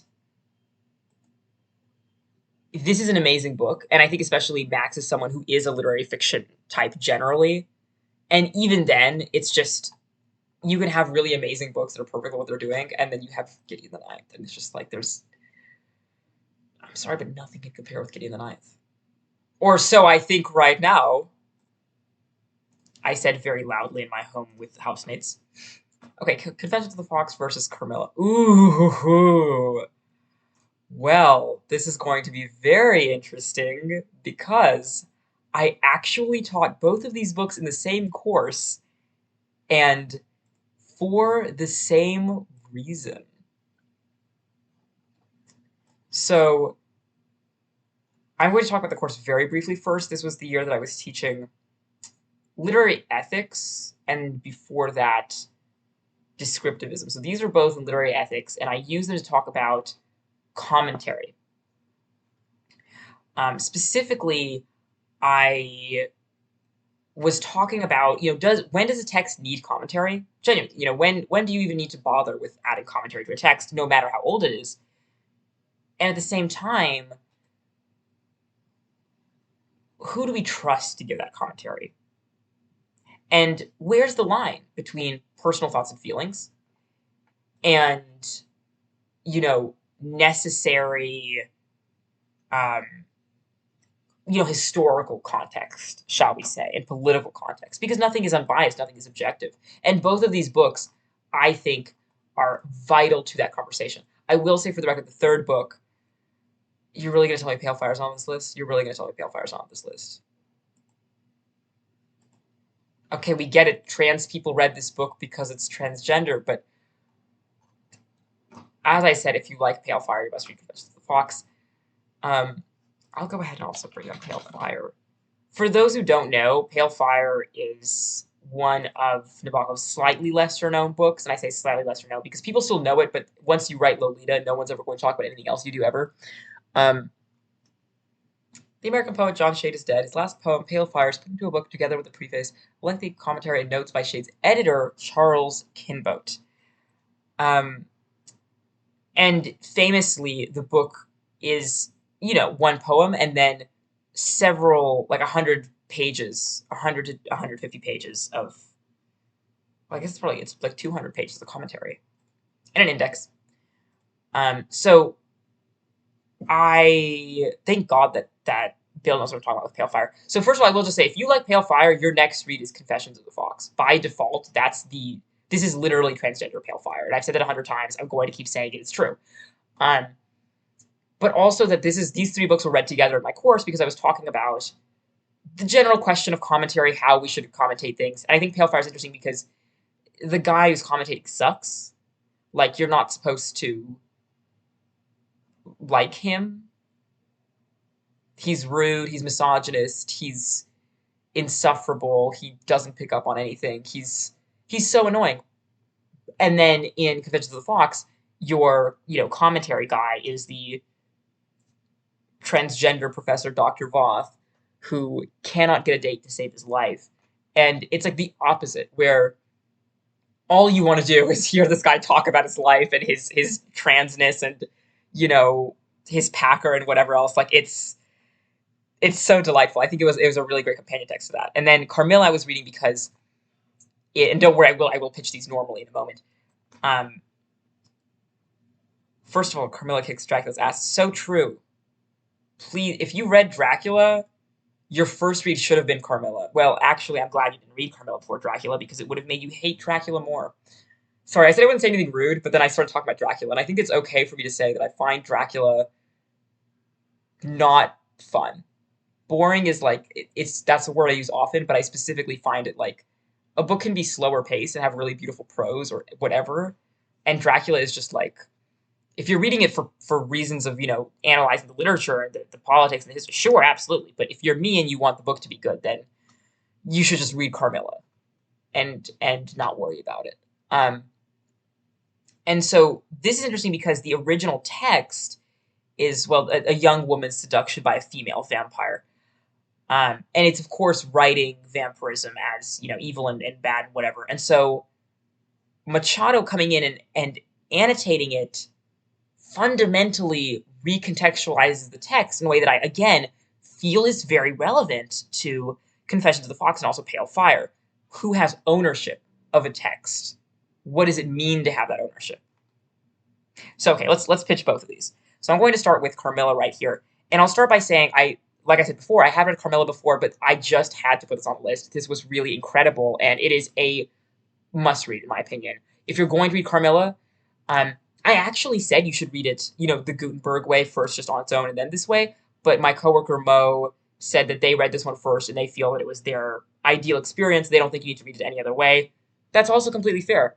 One of the things I really like about it is that the opening by Carmen Machado, her introduction, is, I'm not going to spoil anything, but I know this word's overused. It is gaslighting you about the text. It is completely lying to you about the book in a way that is so delightful that fooled a lot of my students. I brought her in and I said, okay, so everyone read the introduction. They said yes. And I said, well, so what did you think? And they all said, wow, it's really interesting. I didn't know that. And I was like, no, she was lying to you. And what was really funny is that I didn't know she was lying to me until I read the whole thing and thought, how have I not heard that? And Googled everything and had to find out the truth for myself.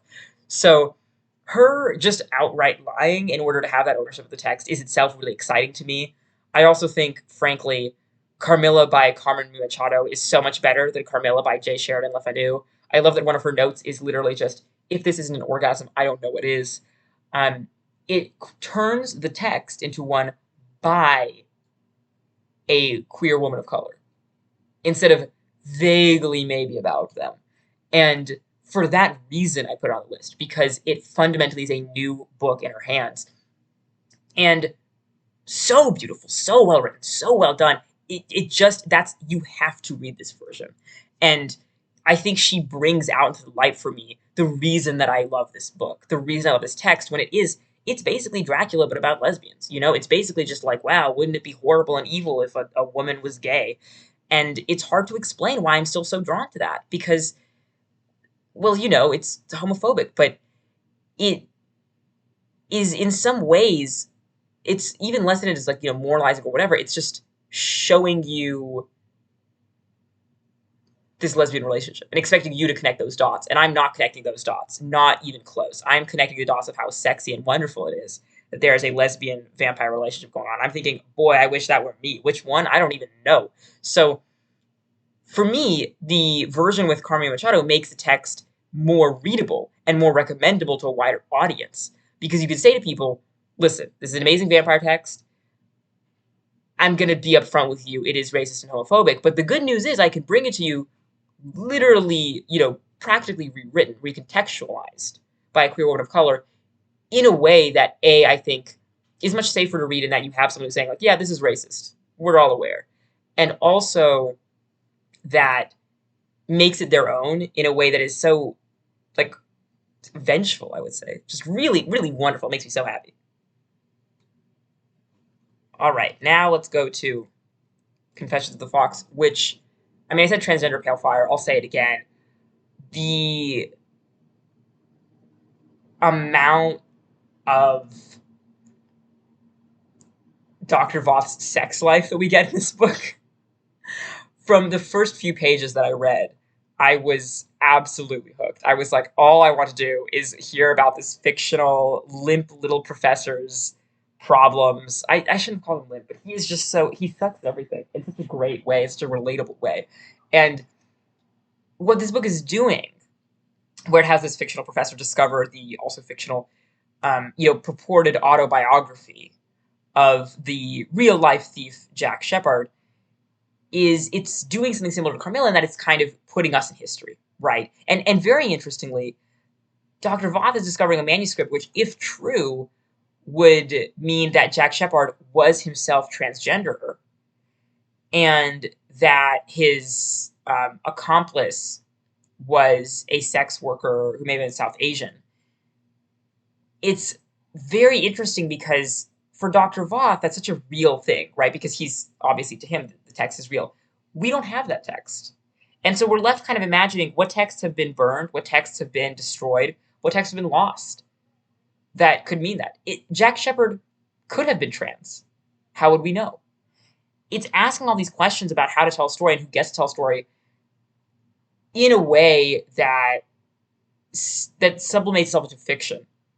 And specifically the narrative of this poor dude's horrible life. I mean, I don't know if anyone's ever been to a university, but they're pretty bad. And, says the guy who was teaching a class at one, but you got to let me go. Dr. Voth's kind of like oppression by the university at which he works, and then is, laid off from, is incredible to read. And there's something about the text that feels healing, perhaps validating, in that you just know that some institutions are not for you. You just know that, the university doesn't care about you as a trans person. You just know that academia doesn't care about you. And having a book about someone who's in that academia who is transgender simultaneously validates those feelings while giving you someone who is there. And I will also note that just having a book by a trans Jewish author makes me very happy. That shouldn't be part of my pitch, but the warmth of my heart, it is there. I love the way this is two narratives at once. I love the way it spins two stories together. I love the sex scenes. Let me tell you, you think, oh, there's no way that I could read a sex scene in, like, practically Old English. You can, and you'll enjoy it. Man, that rocking horse scene. Ladies, you know what I'm talking about. And with a sip of my Starbucks drink, sorry to give the branded shout out. It's the only thing that's kosher in the area. That's my pitch for Confessions of the Fox. What did I write for it here? Because it was a delightful review. Delightful gender-fucking narrative bends genres and minds. This is currently on the staff fiction favorites wall with this review at my store. Okay. Now to remove one of them. Do we have to do this?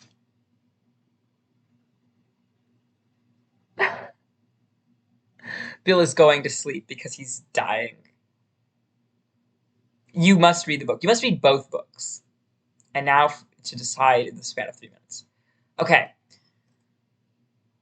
They're both, when I talk about In the Dream House, I talk about it being necessary. I think both of these books are so necessary. I think that the contextualization of Carmilla as a lesbian text is necessary. I think that the follow-up to Pale Fire is necessary, especially because Pale Fire, in that case, the commentator is gay, but he's written by a straight man. He's written, I hesitate to say in a homophobic way, but in a way where his gayness is like part of the joke.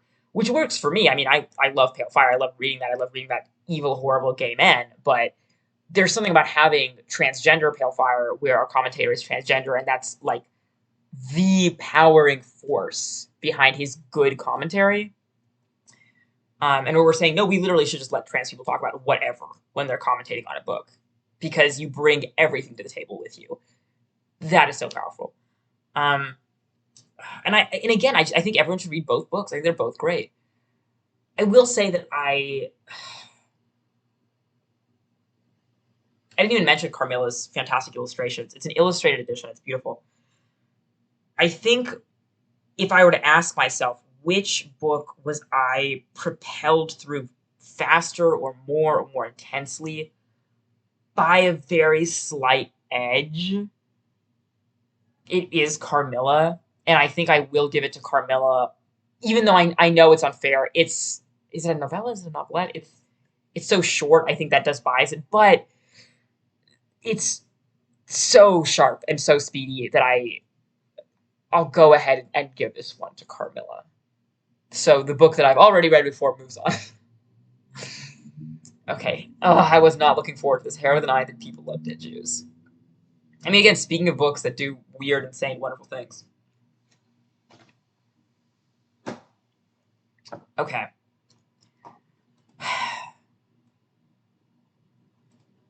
Maybe I could do the lineups in 1 minute now. We'll see. We'll see. So we've moved Gideon ahead. We've kicked Nona out. Now we have People Love Dead Jews and Harrow. So let's talk about Harrow first. I still think it's really funny that every time I say, "Oh, I'm reading the sequel to Gideon the Ninth," people say, "Oh, Gideon the 10th?" It's happened very consistently to me. I think it's adorable, and I think it's delightful. Again, how is this the nominee? I shouldn't do it, but I'm going to look. I just don't understand what it takes. Okay, whatever. Whatever. This wasn't even a nominee. This was maybe the best book of the century. Okay. I'm trying to think how to even start talking about this, so maybe I should just do it and force myself to. When I think about this book, I really think particularly about the mental illness aspect to it, that it depicts in a way I've never seen it before, what it is like to just be balls to the walls, like crazy insane. And when I say that, I mean, oh, we have a lot of books about being depressed, being anxious, being even suicidal, but like, what about when the stuff you're experiencing is what people mean when they say insane?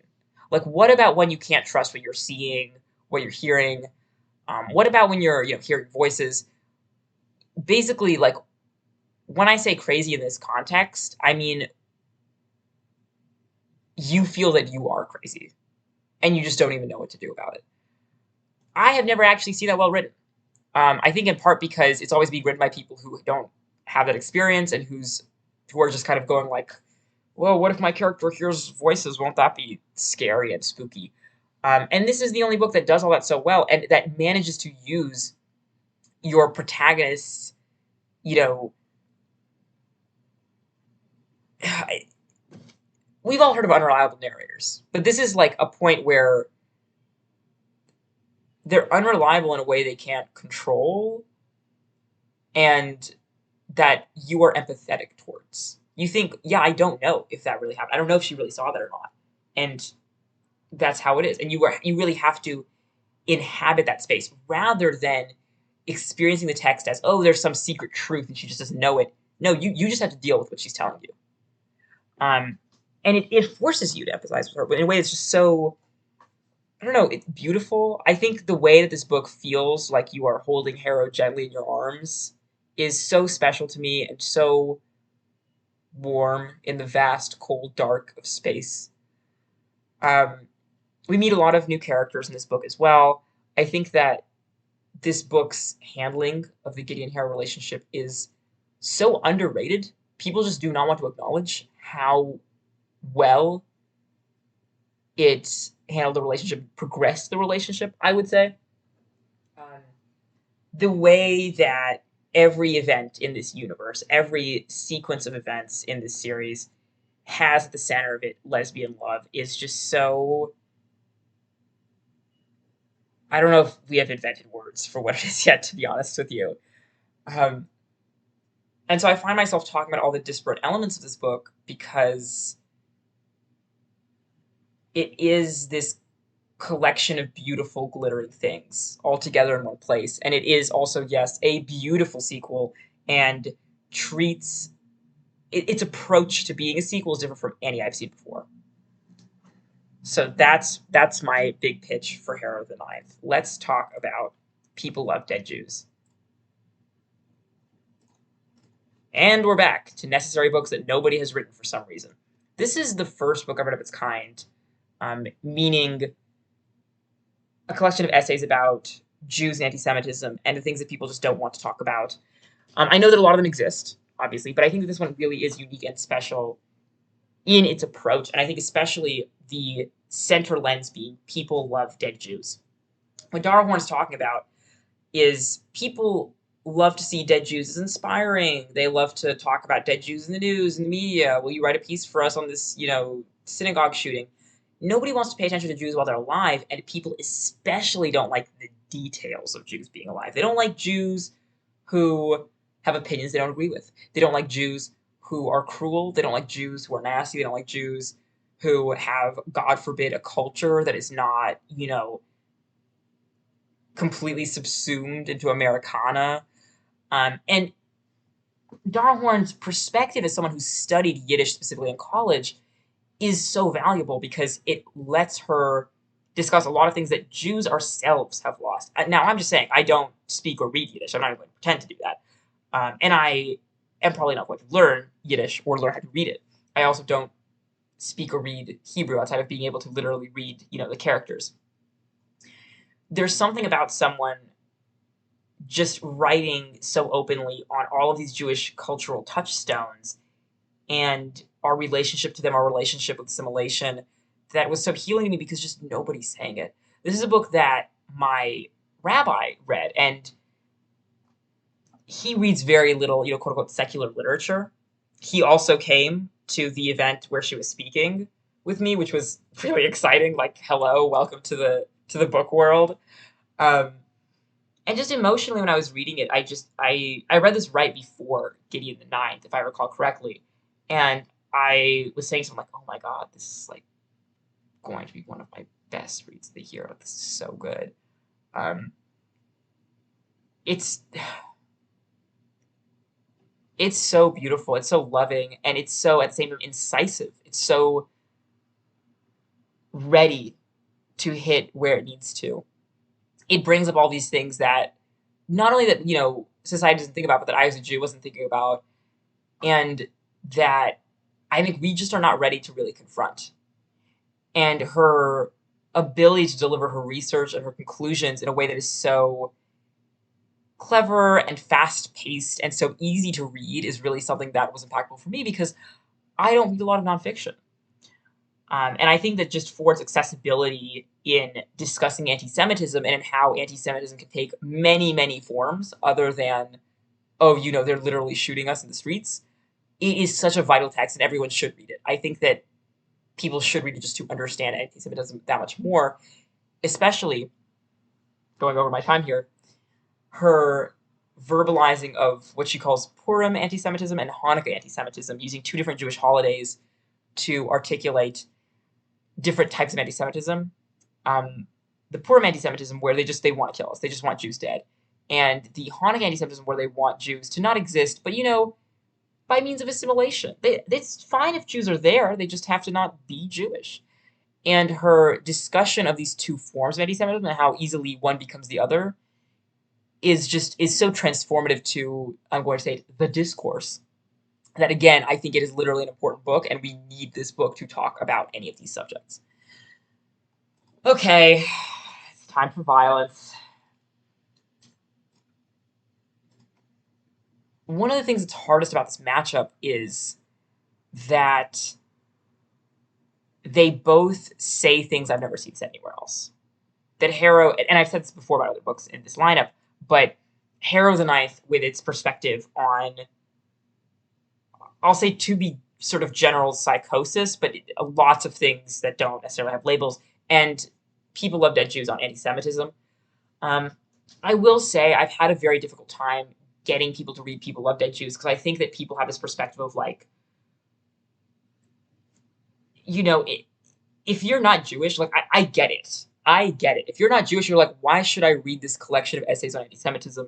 And for the record, I don't think that everyone needs to walk around reading nonfiction texts on racism. I don't think that's always the best way for every individual person to understand any facet of any kind of oppression. I understand that like most people are not, doing cartwheels over how good the last nonfiction book they read was. So I completely understand that. And so for that reason, I think that People Love the Jews does get a point just for being so accessible and easy to read. And I would actually recommend, if you're wondering whether you should read it, I'll paste in the beautiful article from the Smithsonian Mag, Becoming Anne Frank, Why Did We Turn an Isolated Teenage Girl into the World's Most Famous Holocaust Victim, which, among other things, envisions a possible obituary for an Anne Frank that had lived through the Holocaust, which just makes me cry, and is really good at explaining literally what it sounds like. Why is this the victim of the Holocaust? So I'd say if you read that and you're like, this is really good, it is really good. All the other essays are also that good. So I'm considering putting People Love Dead Jews forward just because more people know about it, similarly to what I did with the wolf suit. But then I also, you know what? Okay. The rats are going to hate this announcement. But the rats don't run the city. We do. My final decision comes as a result of feeling that the old men in Harrow the Ninth are not as interesting as the fandom thinks they are. Are they not important? No, I'm not saying that. Should they not be there? No. Did I not enjoy the drama? No, of course I enjoyed the drama. But for how much I hate John, I'm at the point where like I need something, and I will take that as an excuse to make a decision and to put People Love Dead Jews forward because it does not include John from Harrow the Ninth. We're going off the rails, but like, what can I do? I have friends whose favorite Blorbos are those old people, and I get it, I do get it, I get it, but but People Love Dead Jews didn't have them in there. Okay. I'm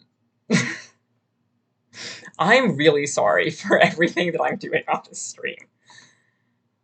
We have Orca, and we have You'll Never Believe What Happened to Lacey. I'm going to do this one first because I think people are just not going to believe me for this being on bed. People are not going to believe me. The only matchup Harold actually lost that I would have accepted. Yes. No, I sent that to. I think it was this matchup. Wait, no. In the Dreamhouse versus Nona the Ninth, that made my coworker Mo say, "Why would you pit two bad bitches against each other like that?" And I said, "You're right. I'm being misogynist, but." I randomized the bracket, and they said, "But why would you do that?" I said, "But I randomized the bracket," and they said, "No, I'm just saying, why would you do that?" And I was like, "Take it up with Bracket HQ." Okay, I'm gonna pitch this one first, like I said, because I just think people are going to be like, "Really?" And yes, really, yes, really. Okay, I never read these books. I never read quote unquote celebrity books. I definitely don't read, like comedian books because my opinion is just like writing a book is a different thing from being a funny comedian. Just because you're funny on stage, and like Amber Ruffin is hilarious. Like I just I I wasn't like, oh yeah, of course her being funny in a TV comedian context is going to translate to being funny as a writer because books are just different. Just because you write a good book doesn't mean you can suddenly write an incredible album of music, right? So But I started reading this, and do you know why I like it? It's drama cover to cover. If you are the kind of person who, this is such a random thing to say, but The Devil Wears Prada being a book where you just are reading about drama in the fashion industry, and also, it made me think of the way we read about drama on the internet. We just want people to tell us the weirdest stories. The way that like um r slash am I the asshole has been so popular recently because we realized as a society we just want to read about people having insane sort of experiences, and especially want to hear about them when the person telling you a it was 100% in the right and you cannot even believe that someone had the nerve to say this to them. B, the way that Amber is conveying these stories, and there's this kind of back and forth dialogue between the sisters in the book, it really is 100% the energy of saying, do you want to hear about this insane thing that happened to my sister? Yes, I do. Yes. Yes, I do. I, let me tell you, I hope nobody from the bookshop is on this stream right now because there were definitely times I was reading this book where I maybe shouldn't have been reading this book, and I could not stop reading this book. I was shocked at how much I liked it. I couldn't believe it. I literally could not stop reading it. I took it home with me. I borrowed it from the store. Parentheses, we are allowed to borrow books. I didn't steal it. But frankly, I would have stolen it because it was I could not go home and not finish this book. Um, so I'm just gonna go ahead and put it on here just because it is so it's a shock. Best book of the year, first of all. I really couldn't believe it. But also it just is really good. It's really good and I actually highly recommend it. I think it's a great read for, you know, literally just listening to someone talk about the complete insanity of what people think is appropriate to say or do to them.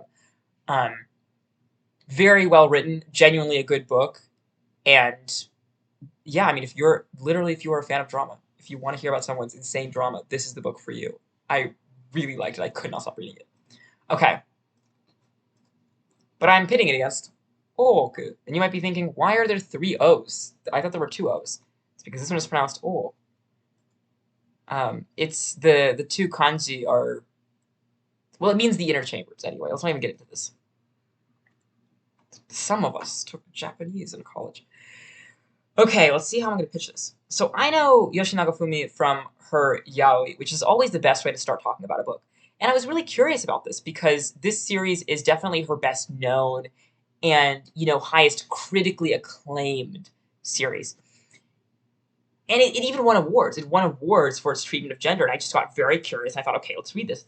If I were to pitch this today to people today, I would say, so you know Hamilton, and you know the entire country of Japan. Well, what if it's like Hamilton, but it's about Japan, and instead of it being about race, it's about gender? And if you were to say, what does that even mean? I would then explain it to you normally, which is that in Edo era Japan, an unknown disease breaks out, which specifically kills young men.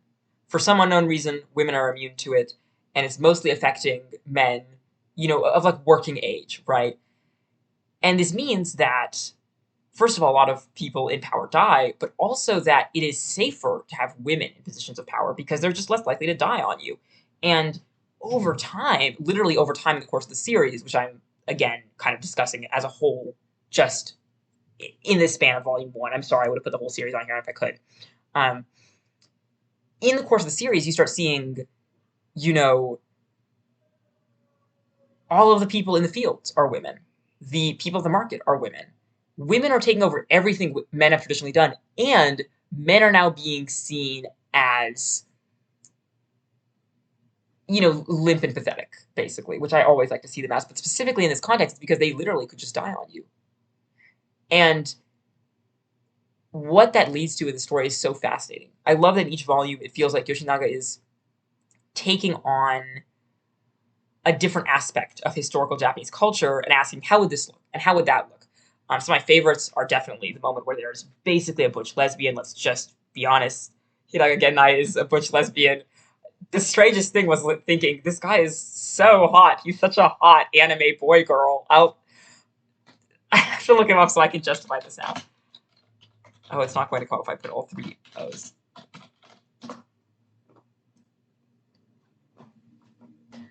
I'm like, look at how hot this lesbian is, and I'm thinking to myself, like, this is a real man. Like, this was like a cisgender man in history. I'm thirsting over like Hidaka Genai, the historical figure. So it's delightful. It's really fun to read. I think also there's just like a sense that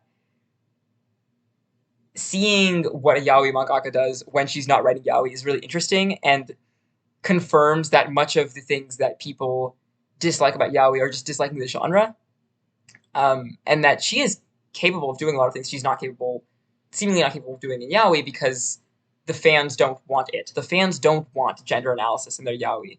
And so seeing her do something like this, while again, I'm not trying to diss her primary work here, it was really surprising and very exciting. And I do see why this was nominated and won so many awards. And especially, I think, the ending. The Hiragana and Biku Binder, that's exactly the sense I'm getting from this series. So just for, the gender, the way that it looks at Japanese history in a new way, it was very exciting also to read someone who doesn't know any Japanese history. I've said this before, but despite knowing, some Japanese, I really don't know anything about any geopolitics at all for any country. I am notoriously bad at history. So very surprising that I really liked this historical fiction. And the speculative elements were great. I mean, awesome. I almost wish it had been pitted against Station 11 because fictional disease. But yeah, and it also inspired me to begin writing a new story, Under Glass, which I'm going to be outlining live on the next stream, March 20-something. It's been announced on the blog. Just trust me. Sounds of me typing to find it again.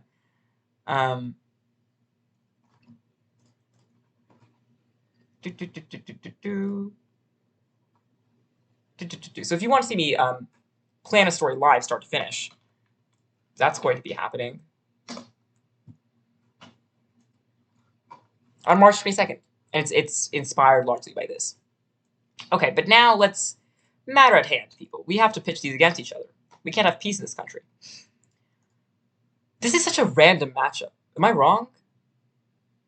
One of them is fiction, one of them is nonfiction, one of them is like drama, poppy fun, like speed reading, explosive AITA level stuff, and some of it is yaoi mangaka does Hamilton. Anyway, let's just do it. So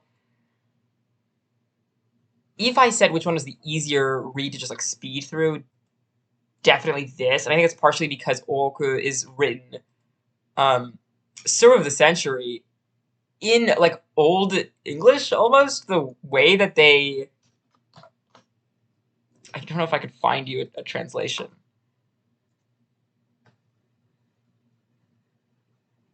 It's well, really, that person called Hiraga Genai that you just encountered is dressed as a man, but in fact is a woman. Oh my god. Anyway, sorry, but there's a lot of like thous and these in the text, which initially I had to get into. I grew to love it. I actually ended up thinking it was great by the end of the series. And also, like, this is a longer series. You're saying, like, oh, which is easier to speed through? Like, well, yeah, this was, like, 19 volumes, which I read all of in 2022, and I could not stop reading them. I was always annoyed when I didn't get them in the library on time.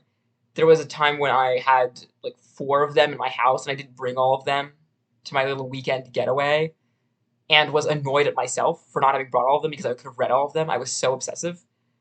Oh,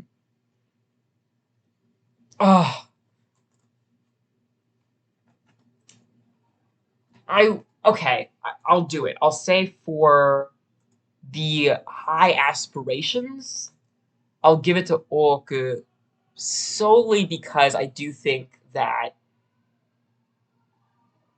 when I say everyone should read this book, when I say everyone should read You'll Never Believe, I'm saying it because it's so much fun to read.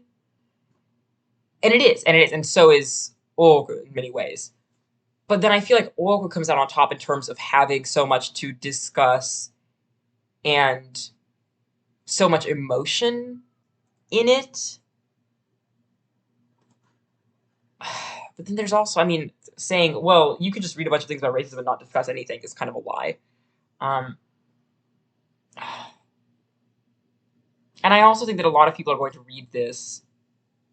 The thing about oppression is you just don't know what it's like if you aren't living it. You can't explain transphobia to a cis person by saying, like, yeah, everywhere I go, people look at me funny and they say she or he, but then they kind of look at me out of the corner of their eyes because it's suddenly my problem. They couldn't pick one. Um, you know, it's hard to get that experience across. And I feel like for that reason, there are going to be a lot of people who read this and are going to go like, whoa, racism is that bad? It's like, yes, it's that bad. Yes, that's what people have been saying the entire time. Um, and it's going to reach a lot of people who are not going to read, as I was saying earlier about nonfiction books, a lot of people just don't read, nonfiction that isn't in this context. And so this is accomplishing something that's so important. And it's so fun to read. Oh my God. Okay. But again, by a hair, I'm going to give it to Ooku.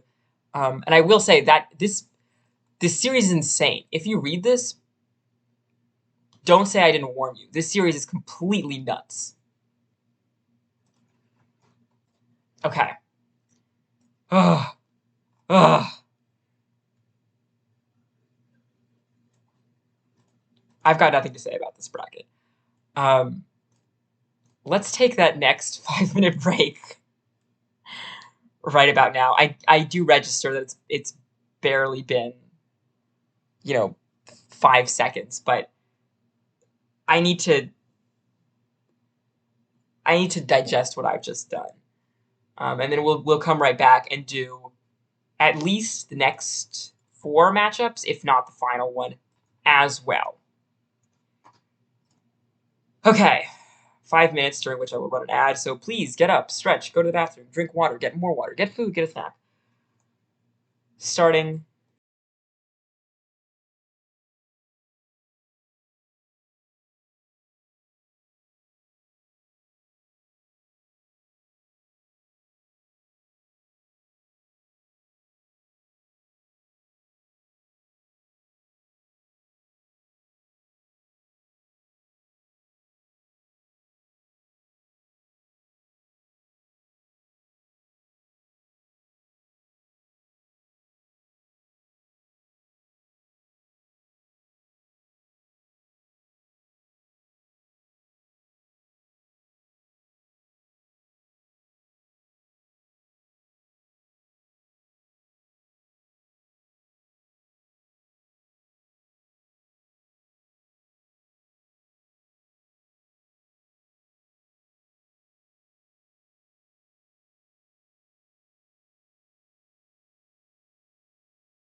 Well, I've been recording for 2 minutes without having my mic on, so I hope everyone enjoyed that. I ruined my transition back in. Um, I am so good at Twitch. We're doing this matchup. I started by saying that I feel that both of these books accomplish something very similar to each other in that they're both talking about aspects of lesbian relationships that were not acknowledged at the time, that nonetheless should be acknowledged and discussed even if society has moved past them. In The Dream House, discussing the impact of being in an abusive relationship when you still feel that you can't even, that if you speak to your family about it, their takeaway will be, well, of course that woman was abusive. She's a crazy lesbian.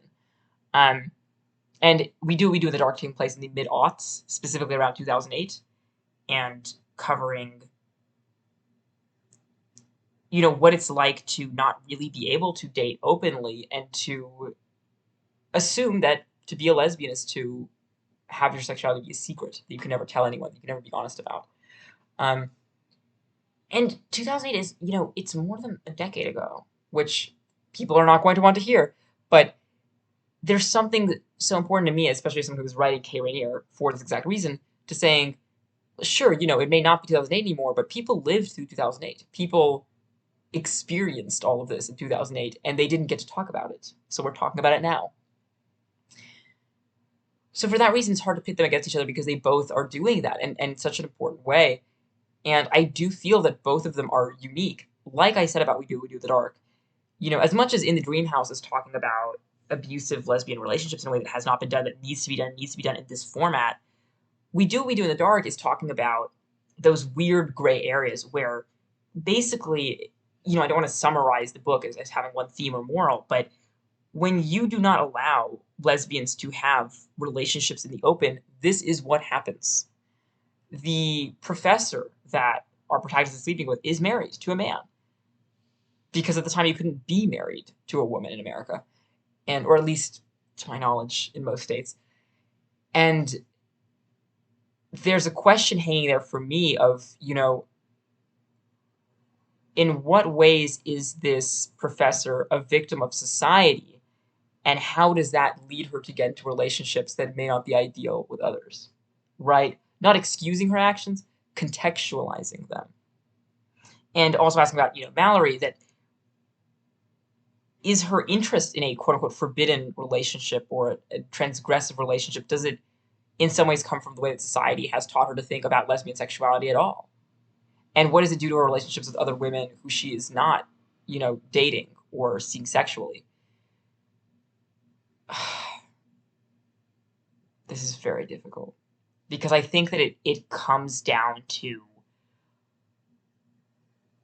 my personal feelings, and I'm looking at this and I'm like, if I don't send In the Dream House on, Mo is going to kill me. And they're going to be right because it's an incredible book. But if I don't send We Do in the Dark on, I feel like I would be dishonest about my intensity of feeling and the way that I've come at both these books. I have recommended both these books, but I have really struggled to get people to read We Do in the Dark. And it has so depressed me every time I failed to get someone to read it. And again, I think it needs the help. And so I will send it on, as painful as it is. I'm living my truth. I have to. I feel really sad about it. I don't like putting In the Dream House out of it. Especially when I think that In the Dream House could hold its own against both of these books as well. It just, it is what it is. Okay. Secret Lives of Church Ladies and The Wolf Suit.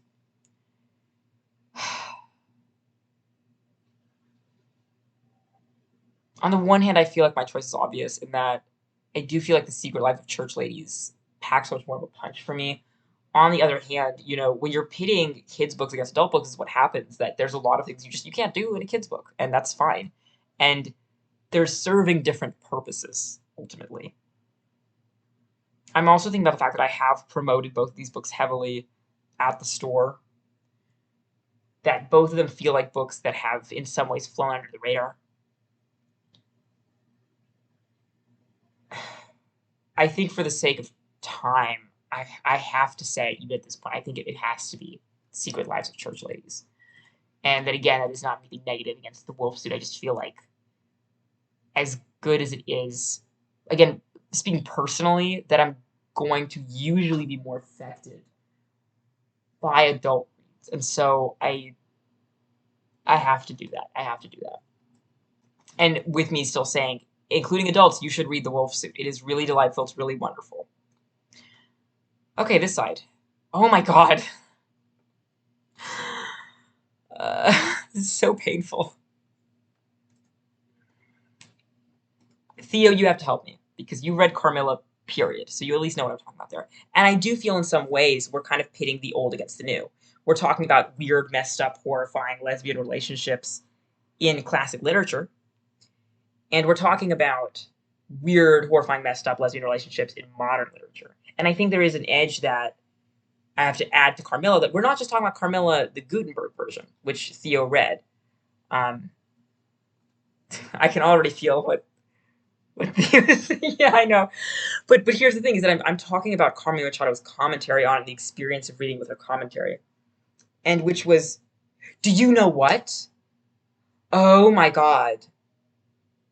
Is this the next book I read after Gideon the Ninth? I'm going to take this moment to go ahead and check my order of books read in 2022, because I believe that it may well have been, and I believe my logic was, I cannot read a random book. I am going to hate it. I need to read a book that I know is good. Lesbians. Um, because I just, Gideon is, like I said, so OP, and I have spoken about other books that I tried to read after Gideon the Ninth, and I didn't like as much, because in part, you just can't read a normal book after Gideon the Ninth. I think for the emotional impact, Carmilla, specifically Machado's edition, which I should clarify is the Lanternfish Press edition. I just thought if I said Lanternfish Press, people would know what I meant. I agree with everything you're saying. I think also, if I just had to talk about how I felt after reading both of them and the intensity of that emotion, as great as Carmilla is, I think Gideon the Ninth just blew me away. I didn't know books could be that good. And so, as much as Carmilla is so necessary and such an important, amazing book, and I can't believe that I'm taking out both Machado books from the running, I have to give to Gideon the Ninth. I think that I was just postponing that decision because Carmilla is so, so good, and I do so strongly recommend specifically Machado's take on it. Okay, People of Dead Jews versus Oracle. With this one, I'm going to take a different angle. I'm going to say holistically, again, harkening back to some of the other ones where I was kind of trying to pick the short stories apart. If I say, books come to readers to do something. They have intentions. They have aspirations. People Love Dead Jews is trying to discuss anti-Semitism from a very specific angle. Oroku is trying to, I don't want to say queer Japanese history, because it is not a gay series despite it all, but it's trying to be transgressive about gender in a way similar actually to what Machado was doing with Carmilla, right? To sort of reclaim history in a very interesting way. Say, why couldn't women have done all of this? Why couldn't women be at the center? What was stopping them? And I think ultimately what it's positing really is, women are just as capable as men of literally any of these things. It's just they literally have not been put in those positions. When they're put there, they would make the same decisions, to the point that all the historical events are the same. All the wars are the same. All the conflicts, the laws passed, all of them are the same. It's just a question of what was motivating the shogun in making those decisions.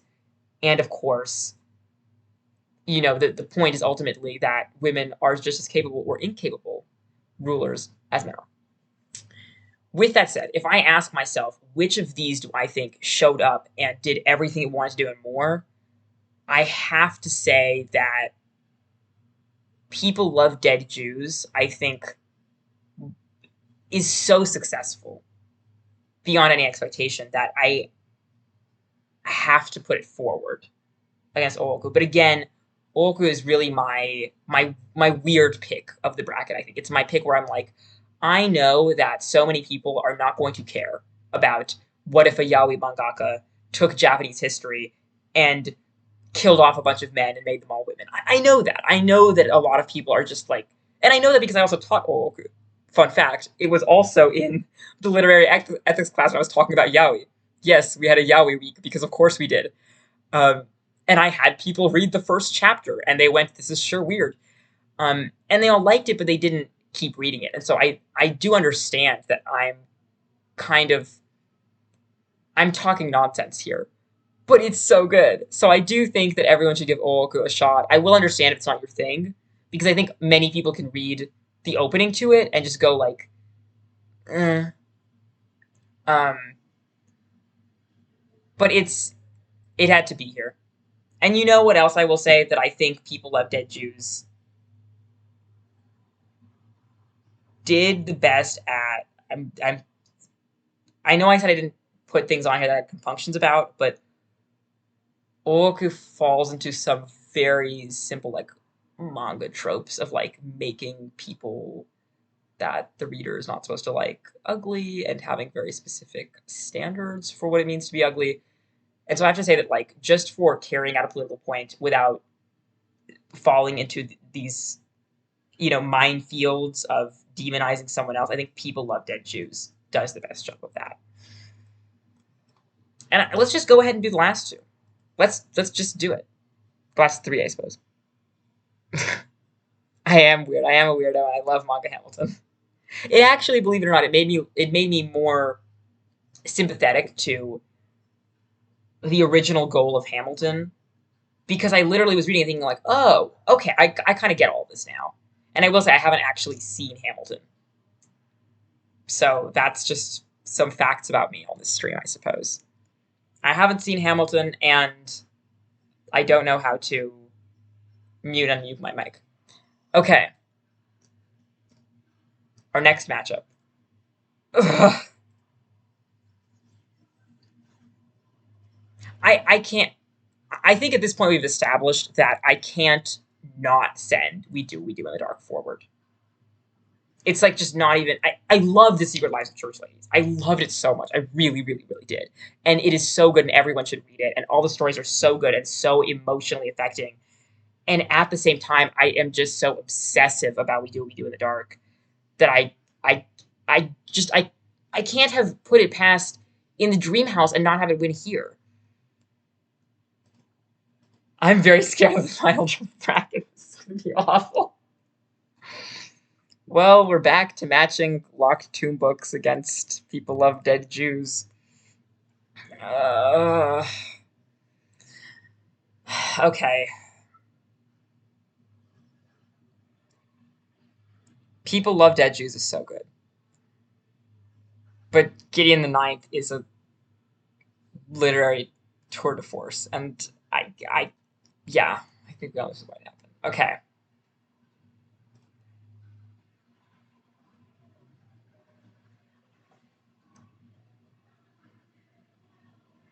I think we should stop here.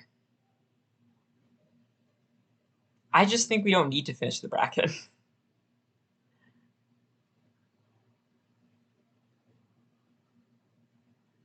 I will say, I think in some ways, this is the only final matchup we could have had. And I'll say that I'm very happy with this final matchup in the sense that, let me put this timer on even. Oh my god. Seconds ago, Theo Demi saying he was being so normal and polite on the stream. Well, I also feel like I have to note, if you're not my girlfriend, you don't get to call me a pussy on my streams. In case anyone is getting ideas from listening to Theo talk. I'm glad that this matchup is what it is. Because I think that this ultimately, it really reflects, don't worry about it, it's really funny, but it really reflects my best two reads of the year, particularly in two specific ways. with Gideon the Ninth, I was obsessed with the series. I am obsessed with the series.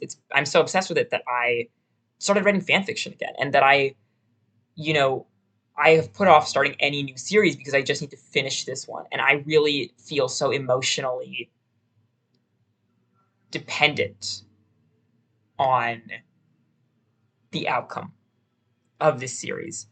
And I have multiple times had discussions with coworkers that just hinge on what if the last book, Elective, does not come out this year, and we've decided that we are going to mass suicide. There are going to be a lot of people who die for no reason if Elective does not come out this year when it's supposed to. I don't like saying that because I feel like then Thames Mirror is obviously under so much pressure to put it out that I really don't like the idea of being like, oh, well, she doesn't put it out, I'll be upset because she should do what's right for her health, and right for the story. But at the same time, I am so dependent on it emotionally this year. And then We Do in the Dark was really, for me, I've said that many times that I was surprised by how much I liked the book, but this was a book that I took with me memorably to Disneyland with our beloved Max, who's not here at this moment, but we'll watch this stream later. Hello, Max. I'm glad that we got back your Daniel M. Lavery book that you lost on Goofy's Sky School, and I'm sorry that I made you live through the anxiety of losing something that will shock and discredit you by Daniel M. Lavery library copy on Goofy's Sky School because I so badly wanted to go on Goofy's Sky School and I had never been on Goofy's Sky School. But you may remember how engrossed I was that day in my book, We Do in the Dark. And you may remember sitting with me on the curb outside of Disneyland in the dark, waiting for my mother to come pick us both up because I do not drive. And you may remember me finishing the book and turning to you and saying, you have to read this. And you may recall that throughout the rest of the year, I kept saying that. As you know, the seasons changed and it got colder, and then even colder than that, and it even snowed a little bit in the mountains here. I mean, well, that's now we're talking about we're in March, but you will know how impassioned I was about this book. And I think it is noteworthy that to so many people I recommended this book, and I recommended it as, you will probably read Gideon the Ninth from someone else's recommendation. There's no one else out there who's telling you to read We Do in the Dark for some unknown to hell reason. I don't understand why. And I will say that, I think it's not a coincidence that for so many people who have read Gideon the Ninth, my response has been, okay, now read We Do in the Dark. And I'm glad I read them in that sequence. With that said, in a way, I think that it really says how incredible my year has been, that this book, which I talked about for 6 months straight, that I recommended to everyone, any other year, you would never be able to top it. There would be nothing that you would say, well, how can you top that? You've been recommending it to everyone you look at. And for a book to do anything more than that, to push me back into writing fan fiction, to make me so many new beloved friends and a girlfriend, I suppose. How would I say, I suppose, if I must acknowledge him, who is now watching even this very stream. It has so affected me mentally and emotionally. Any other year, We Do in the Dark would have been the easiest win. There would not have even been a question. And I think it says something about the quality of the books that I read this year, that even despite the insane way that I talk about We Do in the Dark, the emotions it elicited in me, how good it was just on a prose level, on a pacing level, the characters, the relationship, how fun it was to turn to Max in the line for the Snow White ride at Disneyland and say, oh, now she's saying that you may not relate to other people your age, and that's a good thing. So we'll just see where this goes. For beating everything that came with We Do in the Dark, I have to say I do think the only right move is to crown Gideon the Ninth the ultimate winner of the bracket, which is almost embarrassing because I knew this would happen from the time I created the bracket and from the time I read Gideon the Ninth. I would like to take us over to the Gideon the Ninth page because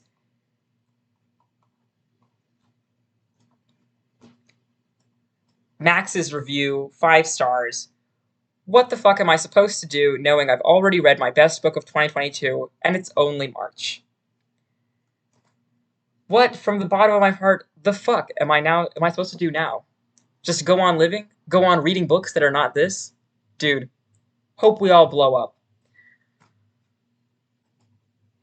And so I am proud to call Gideon the Ninth my favorite book of the year since I read it in. We read this together. What was this? It was not July. March. I just read that. The book that has been my best book of the year since March. So, high stakes for this month in 2023. Gideon the Ninth, my best read of 2022. Any questions from the crowd? At 11:47 p.m. PST.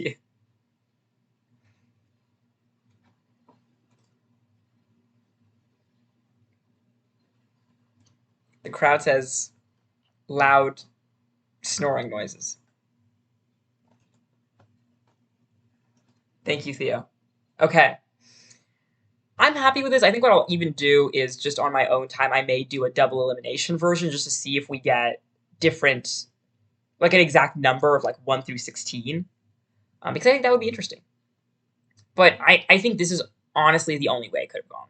So I'm very happy with this ranking. I think these are all incredible books. Again, literally every book on this list, I think anyone hearing my voice should read. And I'm very scared of the bracket at the end of this year because I have already read at least 5 books that I think are the best books ever. So we'll see what happens. We'll see if in the summer months Electo's Arc starts floating around and I get a copy at the bookshop and I decide that's the best book ever written. We'll see how it is. I kind of wish I could have pitted all of the Locked Tomb books against each other, but that's not how time works. Okay, thank you everyone who came to stream for coming to stream. This has been delightful and such an ordeal, I bet also. Next stream is the 22nd, when we will be outlining live on stream. Hopefully not as long, but also earlier in the day, so if it is as long, it won't be as much of a bother. Thank you everyone for coming, and good night.